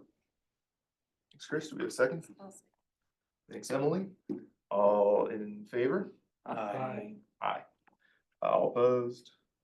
Abstained? Motion passes unanimously. All right, let's move on to the next project. We have 2025-COA-193 at 3434 North Bryant Street in Potter Highlands, and also Crystal's project. Thank you. So the property at 3434 North Bryant Street in the Potter Highlands Historic District, and it's a two-story contributing structure in the district that was built in 1892. Here at the left, you can see a photo showing the existing structure. So here's the proposed site plan at the top and the existing conditions at the bottom right. The applicant is proposing several alterations to the primary structure, including a new rear second floor addition, new dormers, new window openings, as well as changes to several windows and the front porch. The applicant is also proposing to demolish the existing garage at the rear and replace it with a new garage ADU. Next slide. So here's the proposed front elevation of the structure. On the left, outlined in orange. On the right is the existing condition. Here you can see all the proposed window changes at this elevation as well. I did not include the window assessment details in this presentation, but they can be found in the application package on pages D1.6A through D1.6E. So at this elevation, the window assessment shows that windows W3, W4, and W6 warrant historically compatible sash and frame replacement. All other original doors and windows should be repaired. The applicant has stated on some of the assessment that it is repairable, but suggests sash replacement or other changes. Staff would maintain that these should be repaired per design guideline 2.16, which states to preserve historic window materials. Staff did forget to include that guideline in the staff report. Another concern of staff at this elevation is the addition of a second window at the second floor above the front porch. Design guideline 2.14 states to maintain the pattern and proportion of historic window and door openings. A, preserve the position, number, and arrangement of historic windows and doors in a building wall. B, maintain the original size and shape of window and door openings on primary facades. And B, avoid enclosing a historic window or door opening or adding a new opening. So the addition of the second window at the front facade second floor alters the overall size and opening and alters the existing historic window opening and makes changes on a primary facade. So staff is not supportive of this change. Staff also has concerns about the front porch at this elevation, but we'll address those alterations on a different slide. Next slide. So here's the south side elevation. The new proposed elevation is at the top of the slide. At this elevation, staff does have some concern about the addition of the new window at the first floor at the far left here next to the front porch. This window is located towards the front of the house near decorative coining on the corner of the structure. Staff believes this new opening will also be visible from public vantage points and does not meet design guideline 2.14, which I just cited on the previous slide. However, this window may be appropriate if carefully detailed to preserve the coining at the corner and if the commission felt. At this elevation, you can see the existing second floor dormer that will be demolished at the bottom for this new second floor addition. The new second floor addition will have a minimal visual impact upon the existing historic structure from the front. However, during staff evaluation, some of staff were concerned about the south elevation view as the new second floor rear addition mirrors the bay window on the first floor very closely and does not appear fully subordinate per design guideline 3.9. Which states locate an addition to a residential structure to be subordinate to the existing structure. And A, design an addition to have minimal visual impact to the existing structure. Some of staff felt there would be more of a visual impact to the side of the elevation with the second floor addition mimicking that first floor bay window, as well as the rear part of the addition somewhat overhangs the first floor of the structure, which will be more visible on the isometrics towards the end of this presentation. So staff felt some commission discussion is warranted in relation to this guideline. At this elevation, windows S2, S3, S5, and S8 all warrant historically compatible sash and frame replacement. All other original doors and windows should be repaired. And then at the far right here on the screen, you can see a side elevation of the new proposed ADU garage. Next slide. And then here's the north side elevation. The new proposed elevation again is at the top of the slide with the existing condition at the bottom. Here the applicant is adding a new dormer towards the front of the house, set back 8 feet from the front facade. And you can see the other side of the second floor addition here towards the rear as well. The new addition and dormer are proposed to be clad in a Hardy Plank smooth horizontal shiplap siding with a 6-inch reveal. Shiplap siding is not historically common in the district, but is a simple horizontal siding that will not be highly visible or detract from the structure. Therefore, staff supports the finding that the guideline is met. The combination of materials is simple and will fit the surrounding context. At this elevation, window N2 towards the rear is proposed to be infilled and the window moved over. Staff would recommend that the historic jack arch be left in place and that the brick infill shall be inset by 1 inch. And then at the far left of the screen, you can again see that side elevation of the new proposed ADU garage. Slide. And then here's the new rear proposed elevation on the left with the existing condition on the right. And then here you can see how the new addition expands outward past the existing chimney on the left side in relation to the existing structure's condition. Again, staff has concerns about this addition meeting design guideline 3.9 in relation to subordination to the existing structure. Next slide. Here are the other elevations for the new ADU garage for the front and the alley. Will be clad in a standard size red brick at the first floor and shiplap siding to match the addition at the second floor, and is a simple gable 2-story structure, so staff believes this does meet the guidelines. Next slide. And then here I've included a roof plan to more clearly show the size of the second floor addition and the new dormer in relation to the existing structure, which you can see at the bottom right. Staff does have concerns again about the subordination of the south elevation here and the way the second floor addition overhangs the first floor. Though it is at the rear. Next slide. And then finally, here are the proposed front porch alterations. Most are proposed to be repaired, and staff is supportive of that aspect. However, in the application, the applicant notes that they need to demolish and replace the porch roof. Staff is recommending that if the roof does need to be demolished, the existing design and roof pitch be replicated and not changed. Additionally, staff has concerns about the new proposed railing material and design. Would recommend a simple vertical wood railing instead of metal and wood design that's currently proposed. Next slide. So here are the isometrics of the second floor addition from the rear. Here you can clearly see the addition, how it overhangs the first floor, circled in purple at the bottom right, and how the overall size does not appear fully subordinate to the historic structure. Next slide. And then here's some more isometrics from the front and south side. At the bottom right, circled in purple, our staff's main concerns, the addition of the 2 new window openings, changes to the front porch roof, and the overall subordination of that second floor addition. Next slide. So staff is supportive of the new ADU garage and the second floor addition and repairs to the front porch, but has several concerns over other elements of the application. Therefore, staff is recommending approval with the conditions shown here. All right, any questions for staff? Does that ISO show the best, like, kind of conditions? I was trying to wrap my head around all the conditions. I know. I'm sorry. No, it's okay. I just want to make sure that when we kind of deliberate that, because I'm sure that's going to be probably our sticking points. So I just want to make sure that we understand it well, at least I understand.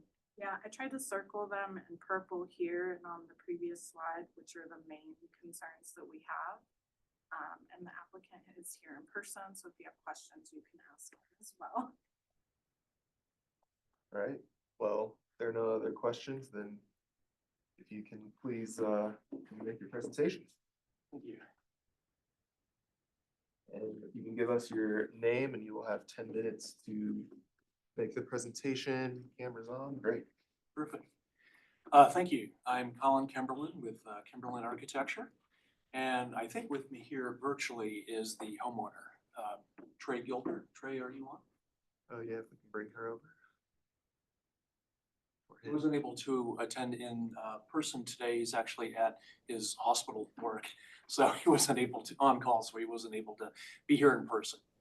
But he should be there, and I thought it'd be nice for him just to kind of introduce himself and talk a little bit about why this project. Trey, are you there? Yeah, There we go. I'm getting it going, I think. You guys hear me? Yes, can you give Okay. us your name for the record? Say again? Give us your name for the record. Yes, it's Trey Gilbert, officially John on the paperwork. Yeah, thank you for letting us present. I've lived in the neighborhood for about 18 years or going on 17 years. Love the neighborhood, love my block, love my house, but it's a little quirky with the layout. And I have a teenage daughter, and currently there are only 2 bedrooms upstairs connected by a doorway with no bathroom. And that doesn't work so well with an adult and a teenage daughter. So the main focus of this renovation is to provide a more conducive living space for us and for any future family that might enjoy the house after us, which hopefully won't be for a very, very long time. So trying to turn the 2 bedrooms upstairs into a master suite plus 2 bedrooms for children that share a bathroom. That was the main thing. In addition, we need to reconfigure some things on the first floor to make work flow for a guest bedroom and a bathroom a little bit easier. So I'm going to let Colin do a lot of the presentation here, but that's the main reason for trying to do this remodel. Thank you. So, yes, we are asking a lot of this property, of this house. A little bit of my background. I've been under my own banner for about 8 years. Previous to that, as a principal at Tribe Architects. So familiar with historic preservation, including Union Station, Crawford Hotel, currently working on the Evans School. And so I have a pretty good sense of, what historic buildings can handle and exactly how they can be perceived and the importance of that perception in the community. In the case of this property with Trey, he's right. He has a very untenable situation in a relatively small house in this neighborhood, and is really looking to invest and stay there for the long term.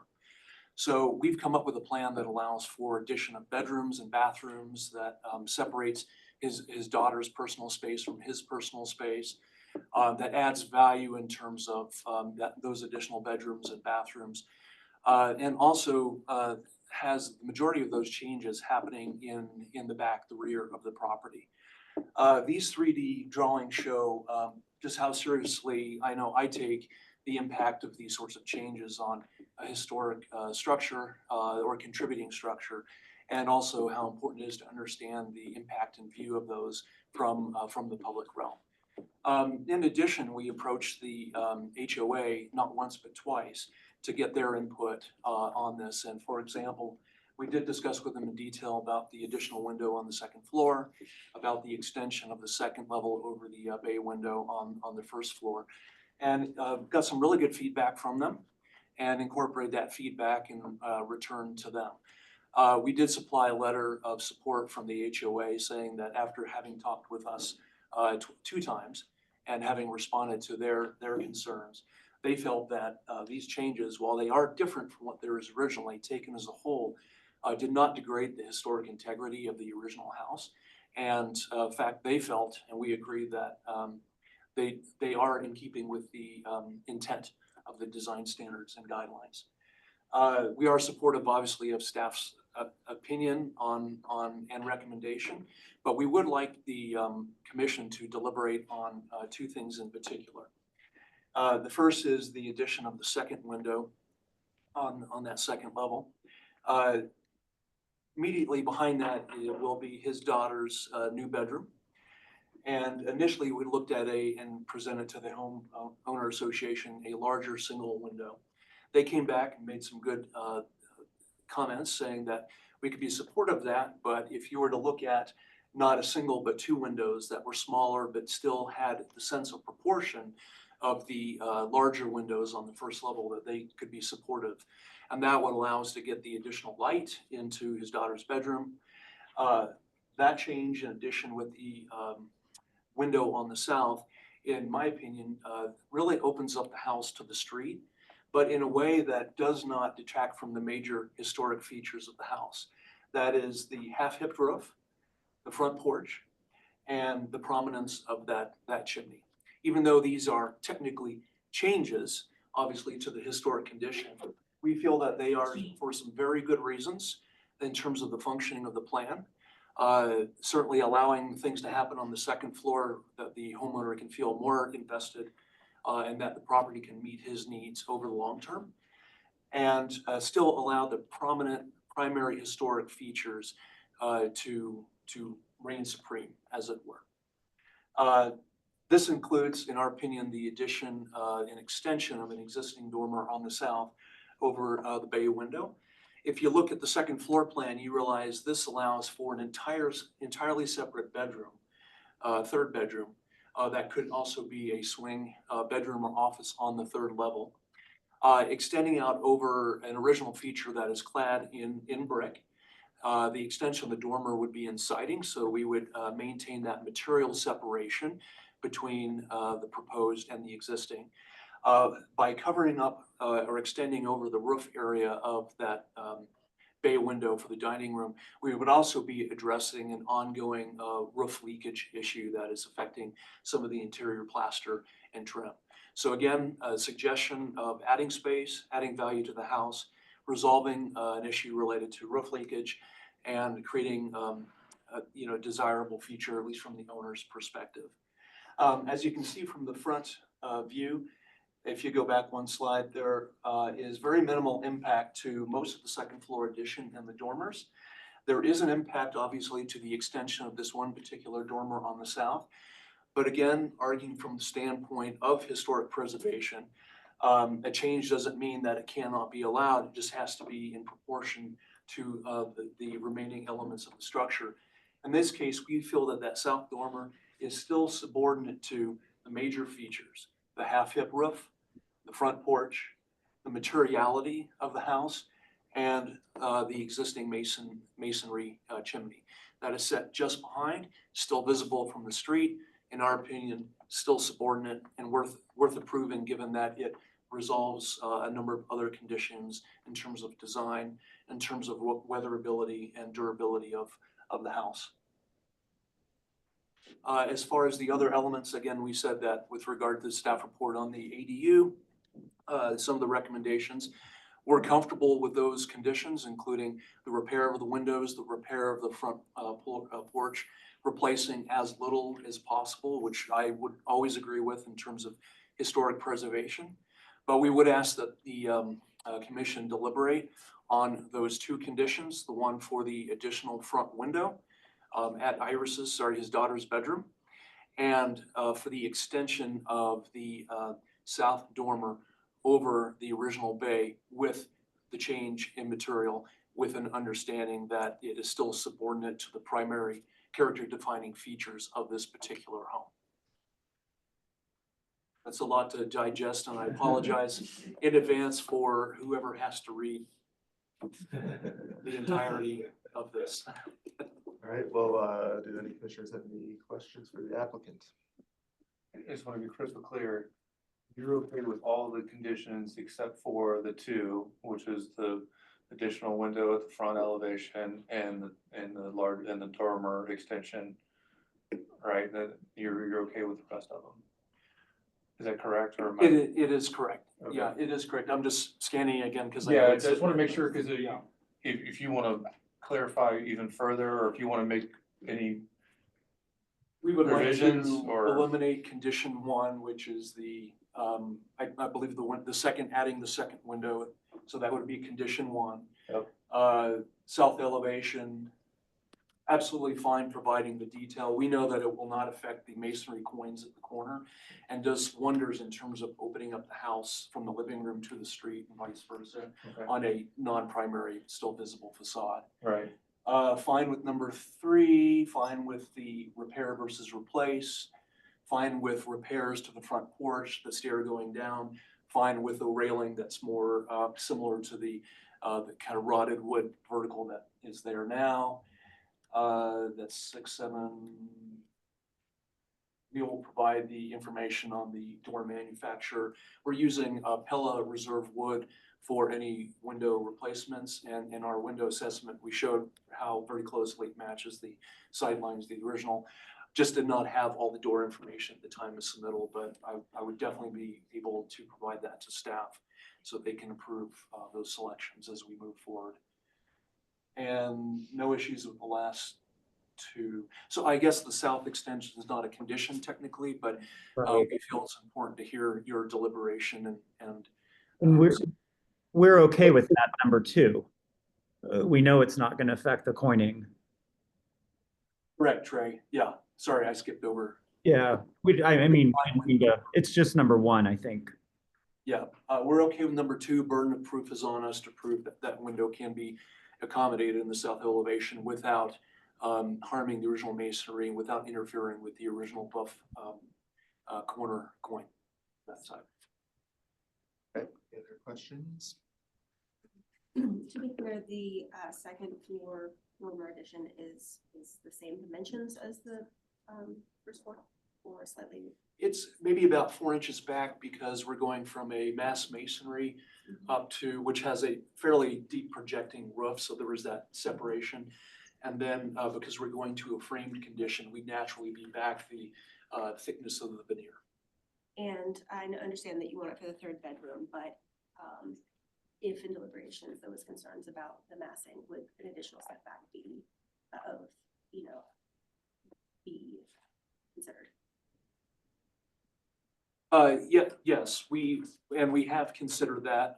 We did look at, if you look at the second floor, you can see it very more obviously. Two conditions. One is where it's basically just a straight line, more or less where it is now, maybe only out at 8 inches. We would still have to repair the roof to address the active leakage that's on that side. there's not an in-between that really feels natural, in my opinion, to the architecture. So it's either back or it's pulling all the way forward to within that 4 inches and just doing what we can in terms of the material differentiation. There was no in-between geometry that we found that was convincing. All right, well, thank you very much. Staff recap. All right. I'll be back over here. Yes, please. All right, well, let us deliberate. Thoughts? I guess, Emily, what are your thoughts about the I do think the materiality helps for the massing on the second floor, but, you know, I mean, the fact that it's almost matched is a slight concern, so I was curious about even just, a minor setback, so the shadow that's where it doesn't read as a, into a plane, but, it isn't to the point where I would want to know other commissioners' thoughts before I would, put that forward as a condition by any means. thoughts particularly on that? Yeah, I was trying to, where are the adjacent? Is there no house on the south? Is there no house on the south? Is that my understanding? And there's one on the north side. I just looked at Google Earth, it looks like on both sides. There's a house on both sides. Yeah, Is that right? Okay. Correct. The original application materials had photographs of neighboring properties and showed that more clearly. So one-story craftsman style ranch on the south, craftsman bungalow, and the house is pushed close to the north property. Sorry. Curious. Keeping it short, it seems like the applicant's fine with all the conditions recommended by staff except for number 1, and I can support it. Yeah, I mean, I think that the applicant and the homeowner are making, a lot of compromises and I can appreciate that. And I think that that's a good faith effort on their part. And so I can support that as well, doing a little compromise on our end. I absolutely understand and appreciate the general guidelines of not adding or changing the punch throughs of windows, but I personally think that the proportions that are set out on the 2 windows that suit the facade historic characteristics. So I think that the proportions of the 2 windows work. So you support the That was not clear. eliminating the first. Trustee? Yeah, I'm in agreement with the consensus of the group. Eliminating first. I guess I have a thought. I agree about the with the rest of the commissioners about the dormer. I struggle with the idea of enlarging a window opening on the front facade of a landmark property. That is just very blatantly in conflict with the guideline, which I will find the exact language here.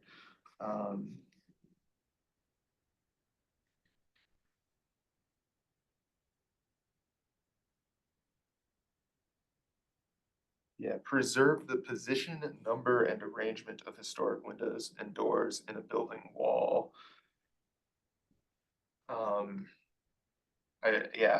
I'm really not finding myself able to as easily agree with that particular condition. I guess I would ask other commissioners how they feel in light of that thought versus just the more abstract idea of it being a nice proportion. I do think that the guidelines are very important, so I can, not trying to waffle, but I do like the proportion of the 2 windows, but I also understand the importance of the guideline. So I don't think that I'm adding any clarity. Yeah, I'll state as I look at the context, the direct context for this house.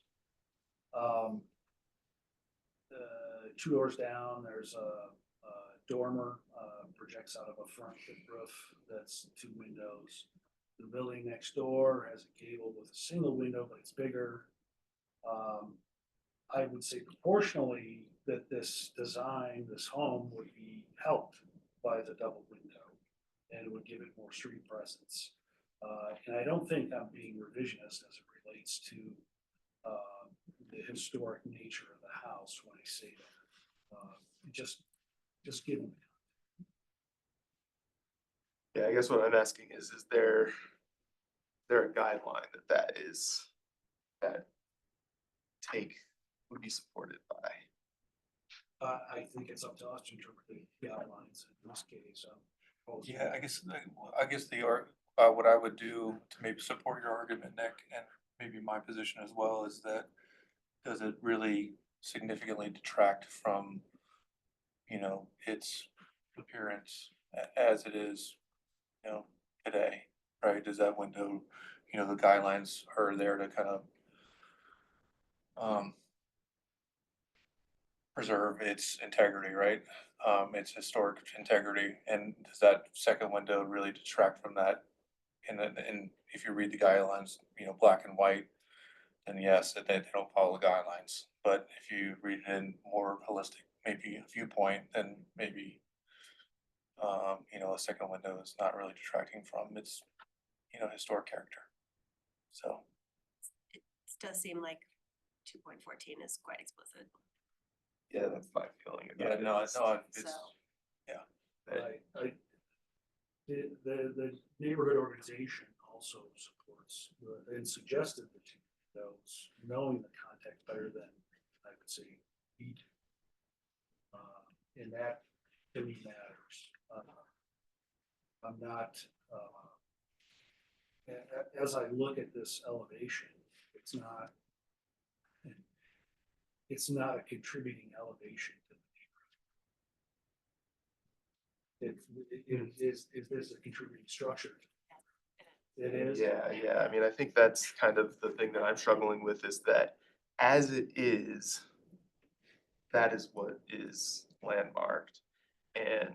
Not landmarked, not landmarked. Yeah, well, it's in a It's, historic district, yeah, yeah, it's yeah. not a landmark. Well, it's a contributing structure to a landmark district, yes, and It's yeah, historic district. yeah. And so, yeah, given that the guidelines are pretty crystal clear about preserving the position, number, and arrangement of historic windows and doors in the building wall, and even the guideline says, that modifying a window or door on the rear of a contributing structure may be considered on a facade that is not visible. I think that further clarifies the idea that maintaining those street-facing openings is really paramount to maintaining the character-defining features of a structure. That's my understanding of it, and that's how it's always proceeded since I've been on the commission for 3 years now. I'm a rep. Yeah, fair enough. So yeah, I guess I just ask all the commissioners to seriously consider that would be, in my opinion, a pretty major stretch of the interpretation of 2.14 to allow that window to be Clearly in large. conflict with 2.14. Yeah. But yeah, Unless we otherwise. say it's not.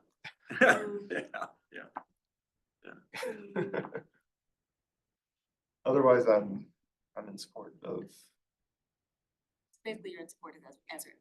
Yeah, yes, correct, yes. In your light brown, I'm sorry, I'm gonna ask the applicant question, is that all right? I'll allow it.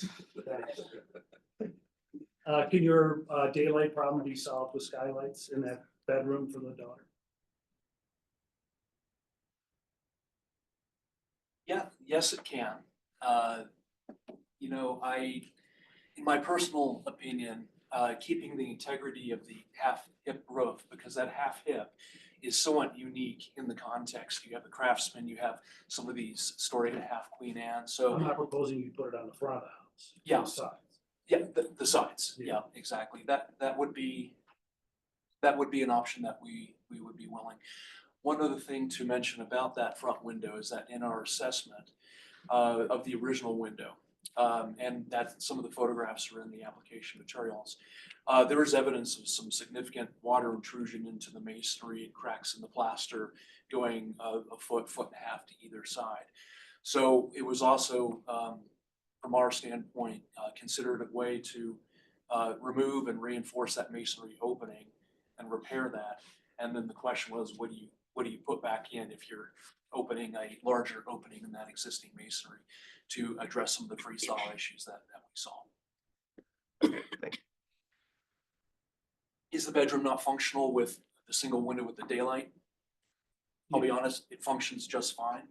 We would like to get more daylight, more presence on the street, a more open facade. And what would be their process to come back? Improve skylights all the time. Just Administratively. administrative, yeah. As long as they're not front facing. All right, well, then I can support, that's right. That's rude. Okay, well then, would anybody like to make a motion? I will do it. Suggested motion. Oops, don't need that.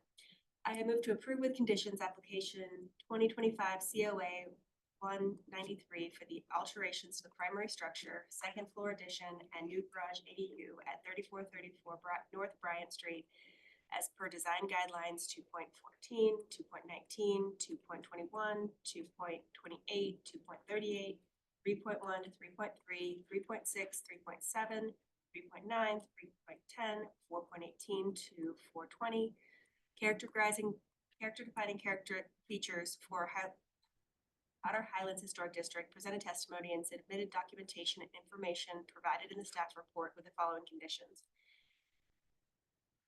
Eliminate the one new window opening on the primary structure on the front facade, west elevation at the second floor, at the side facade, south elevation, first floor, providing a detail demonstrating the new window will fully preserve the historic pointing.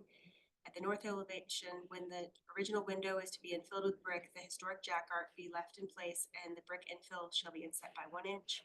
Only windows W3, W4, W6, S2, S3, S5, and S8 may have sash and frame replacement as warranted. All of the original windows shall be repaired. Preserve and repair the existing front porch roof if possible, or reconstruction is necessary. Replicate the existing design and roof pitch.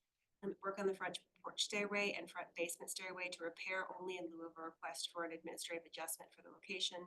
Front porch railing to be redesigned in a simple vertical wood railing to match others in the district. Add all new exterior door manufacturer specifications to the plans. Correct the window assessment elevation titles to correctly reflect each elevation. Garage ADU replacement may be shifted up to 6 inch west of what is represented in the application if necessary to correct an impingement on the rear yards and back. Emily, do we have a second? I'll second. Thank you, Rusty. All in favor? Aye. All opposed? All abstaining? Motion passes unanimously. Congratulations. Thank you.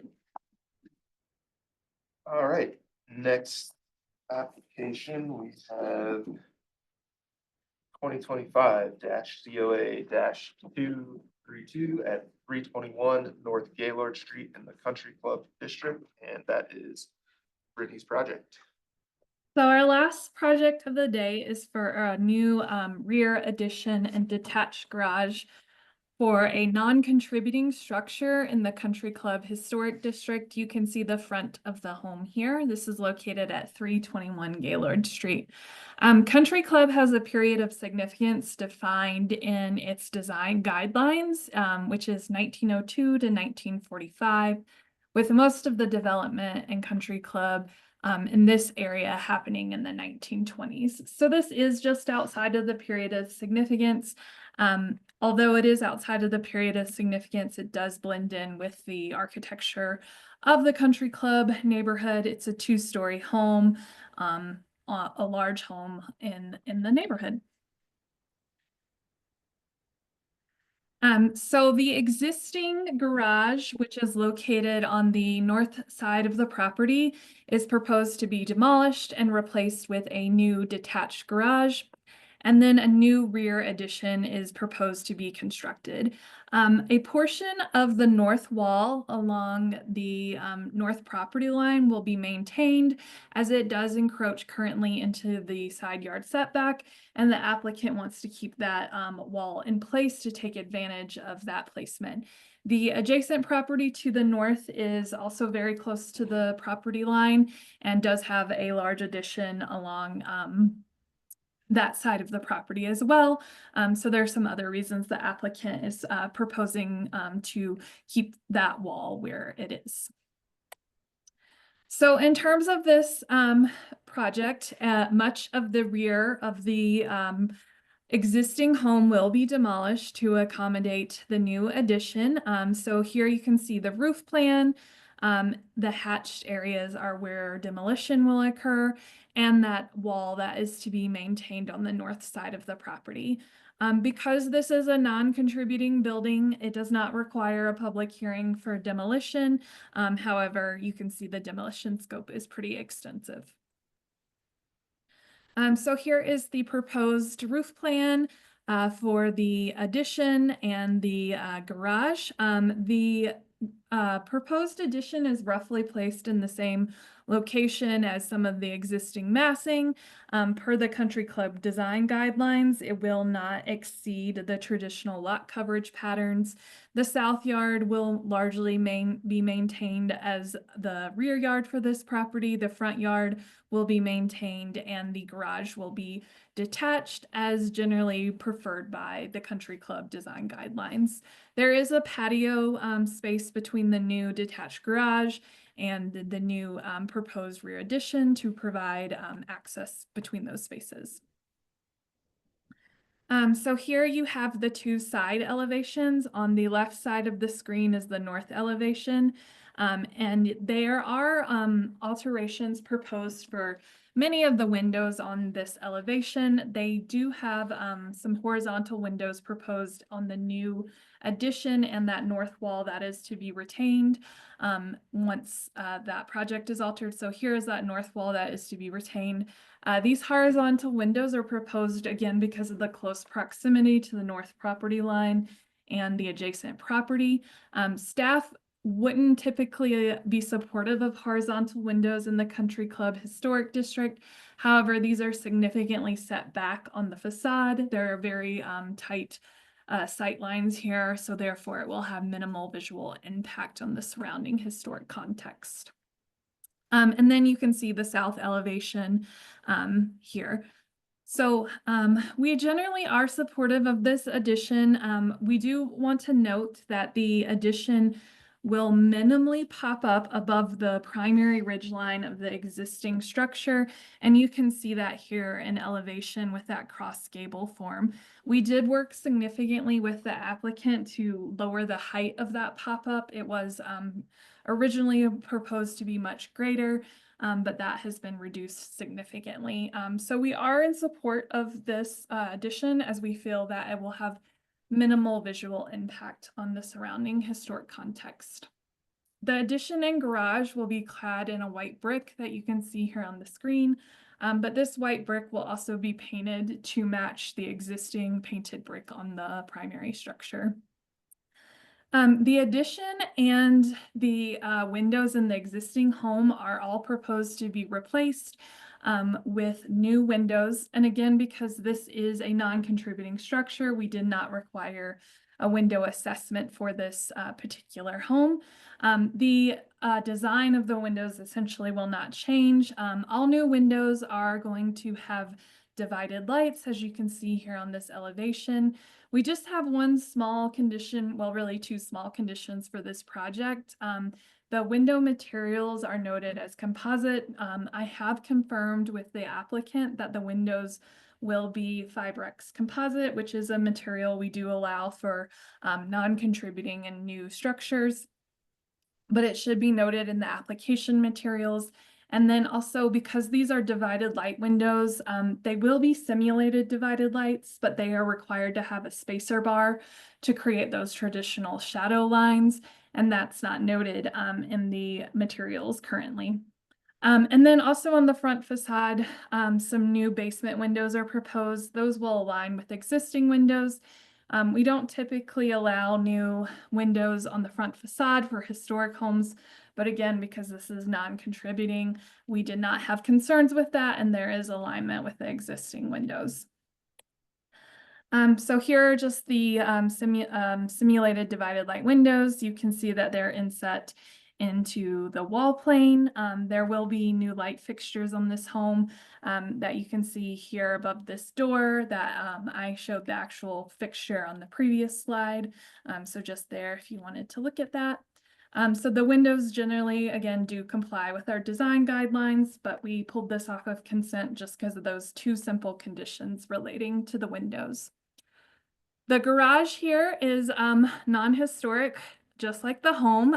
They are proposing to demolish the existing garage and construct a new flat roof garage structure. This will also be clad in brick, similar to the addition, painted to match the home, have simulated divided light windows.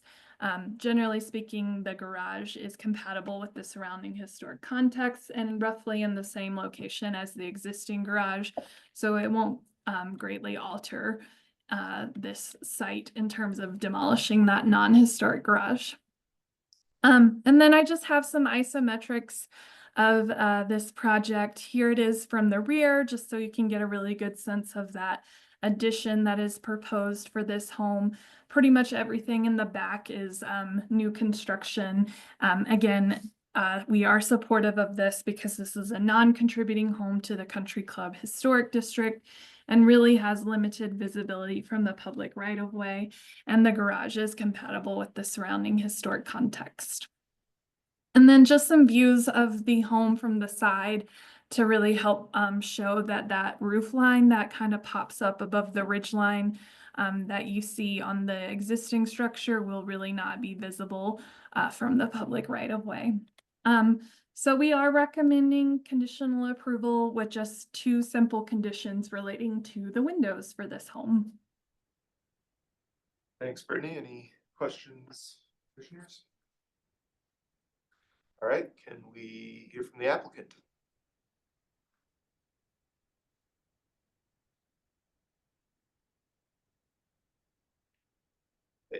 When you are able to speak, please state your name for the record, and you'll have 10 minutes to speak. Please unmute your.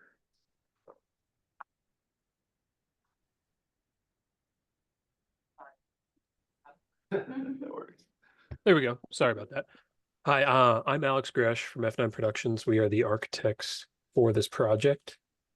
Thank you, Brittany, for the recap of walking everyone through the project.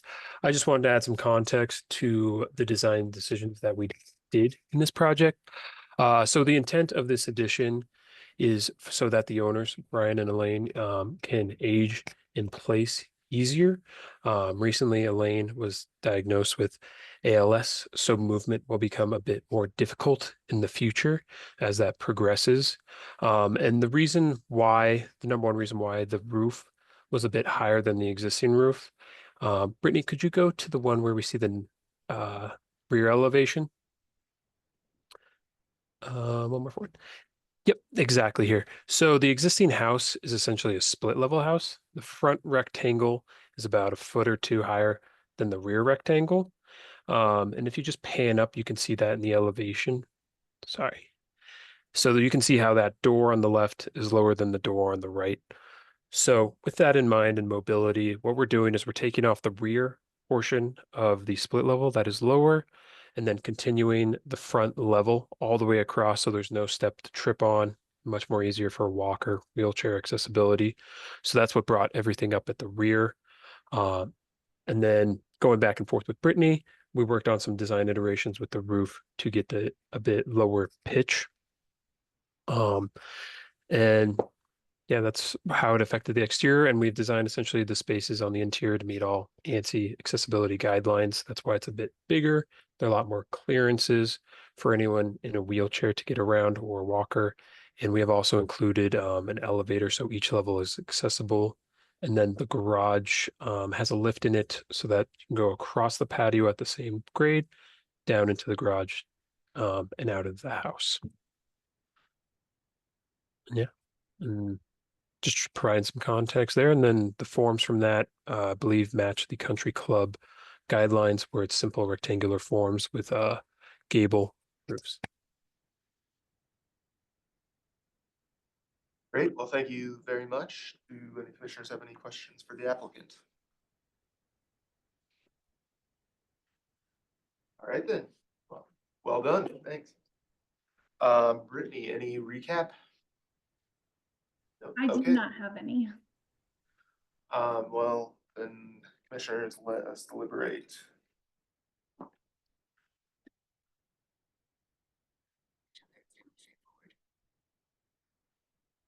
I think it's an improvement.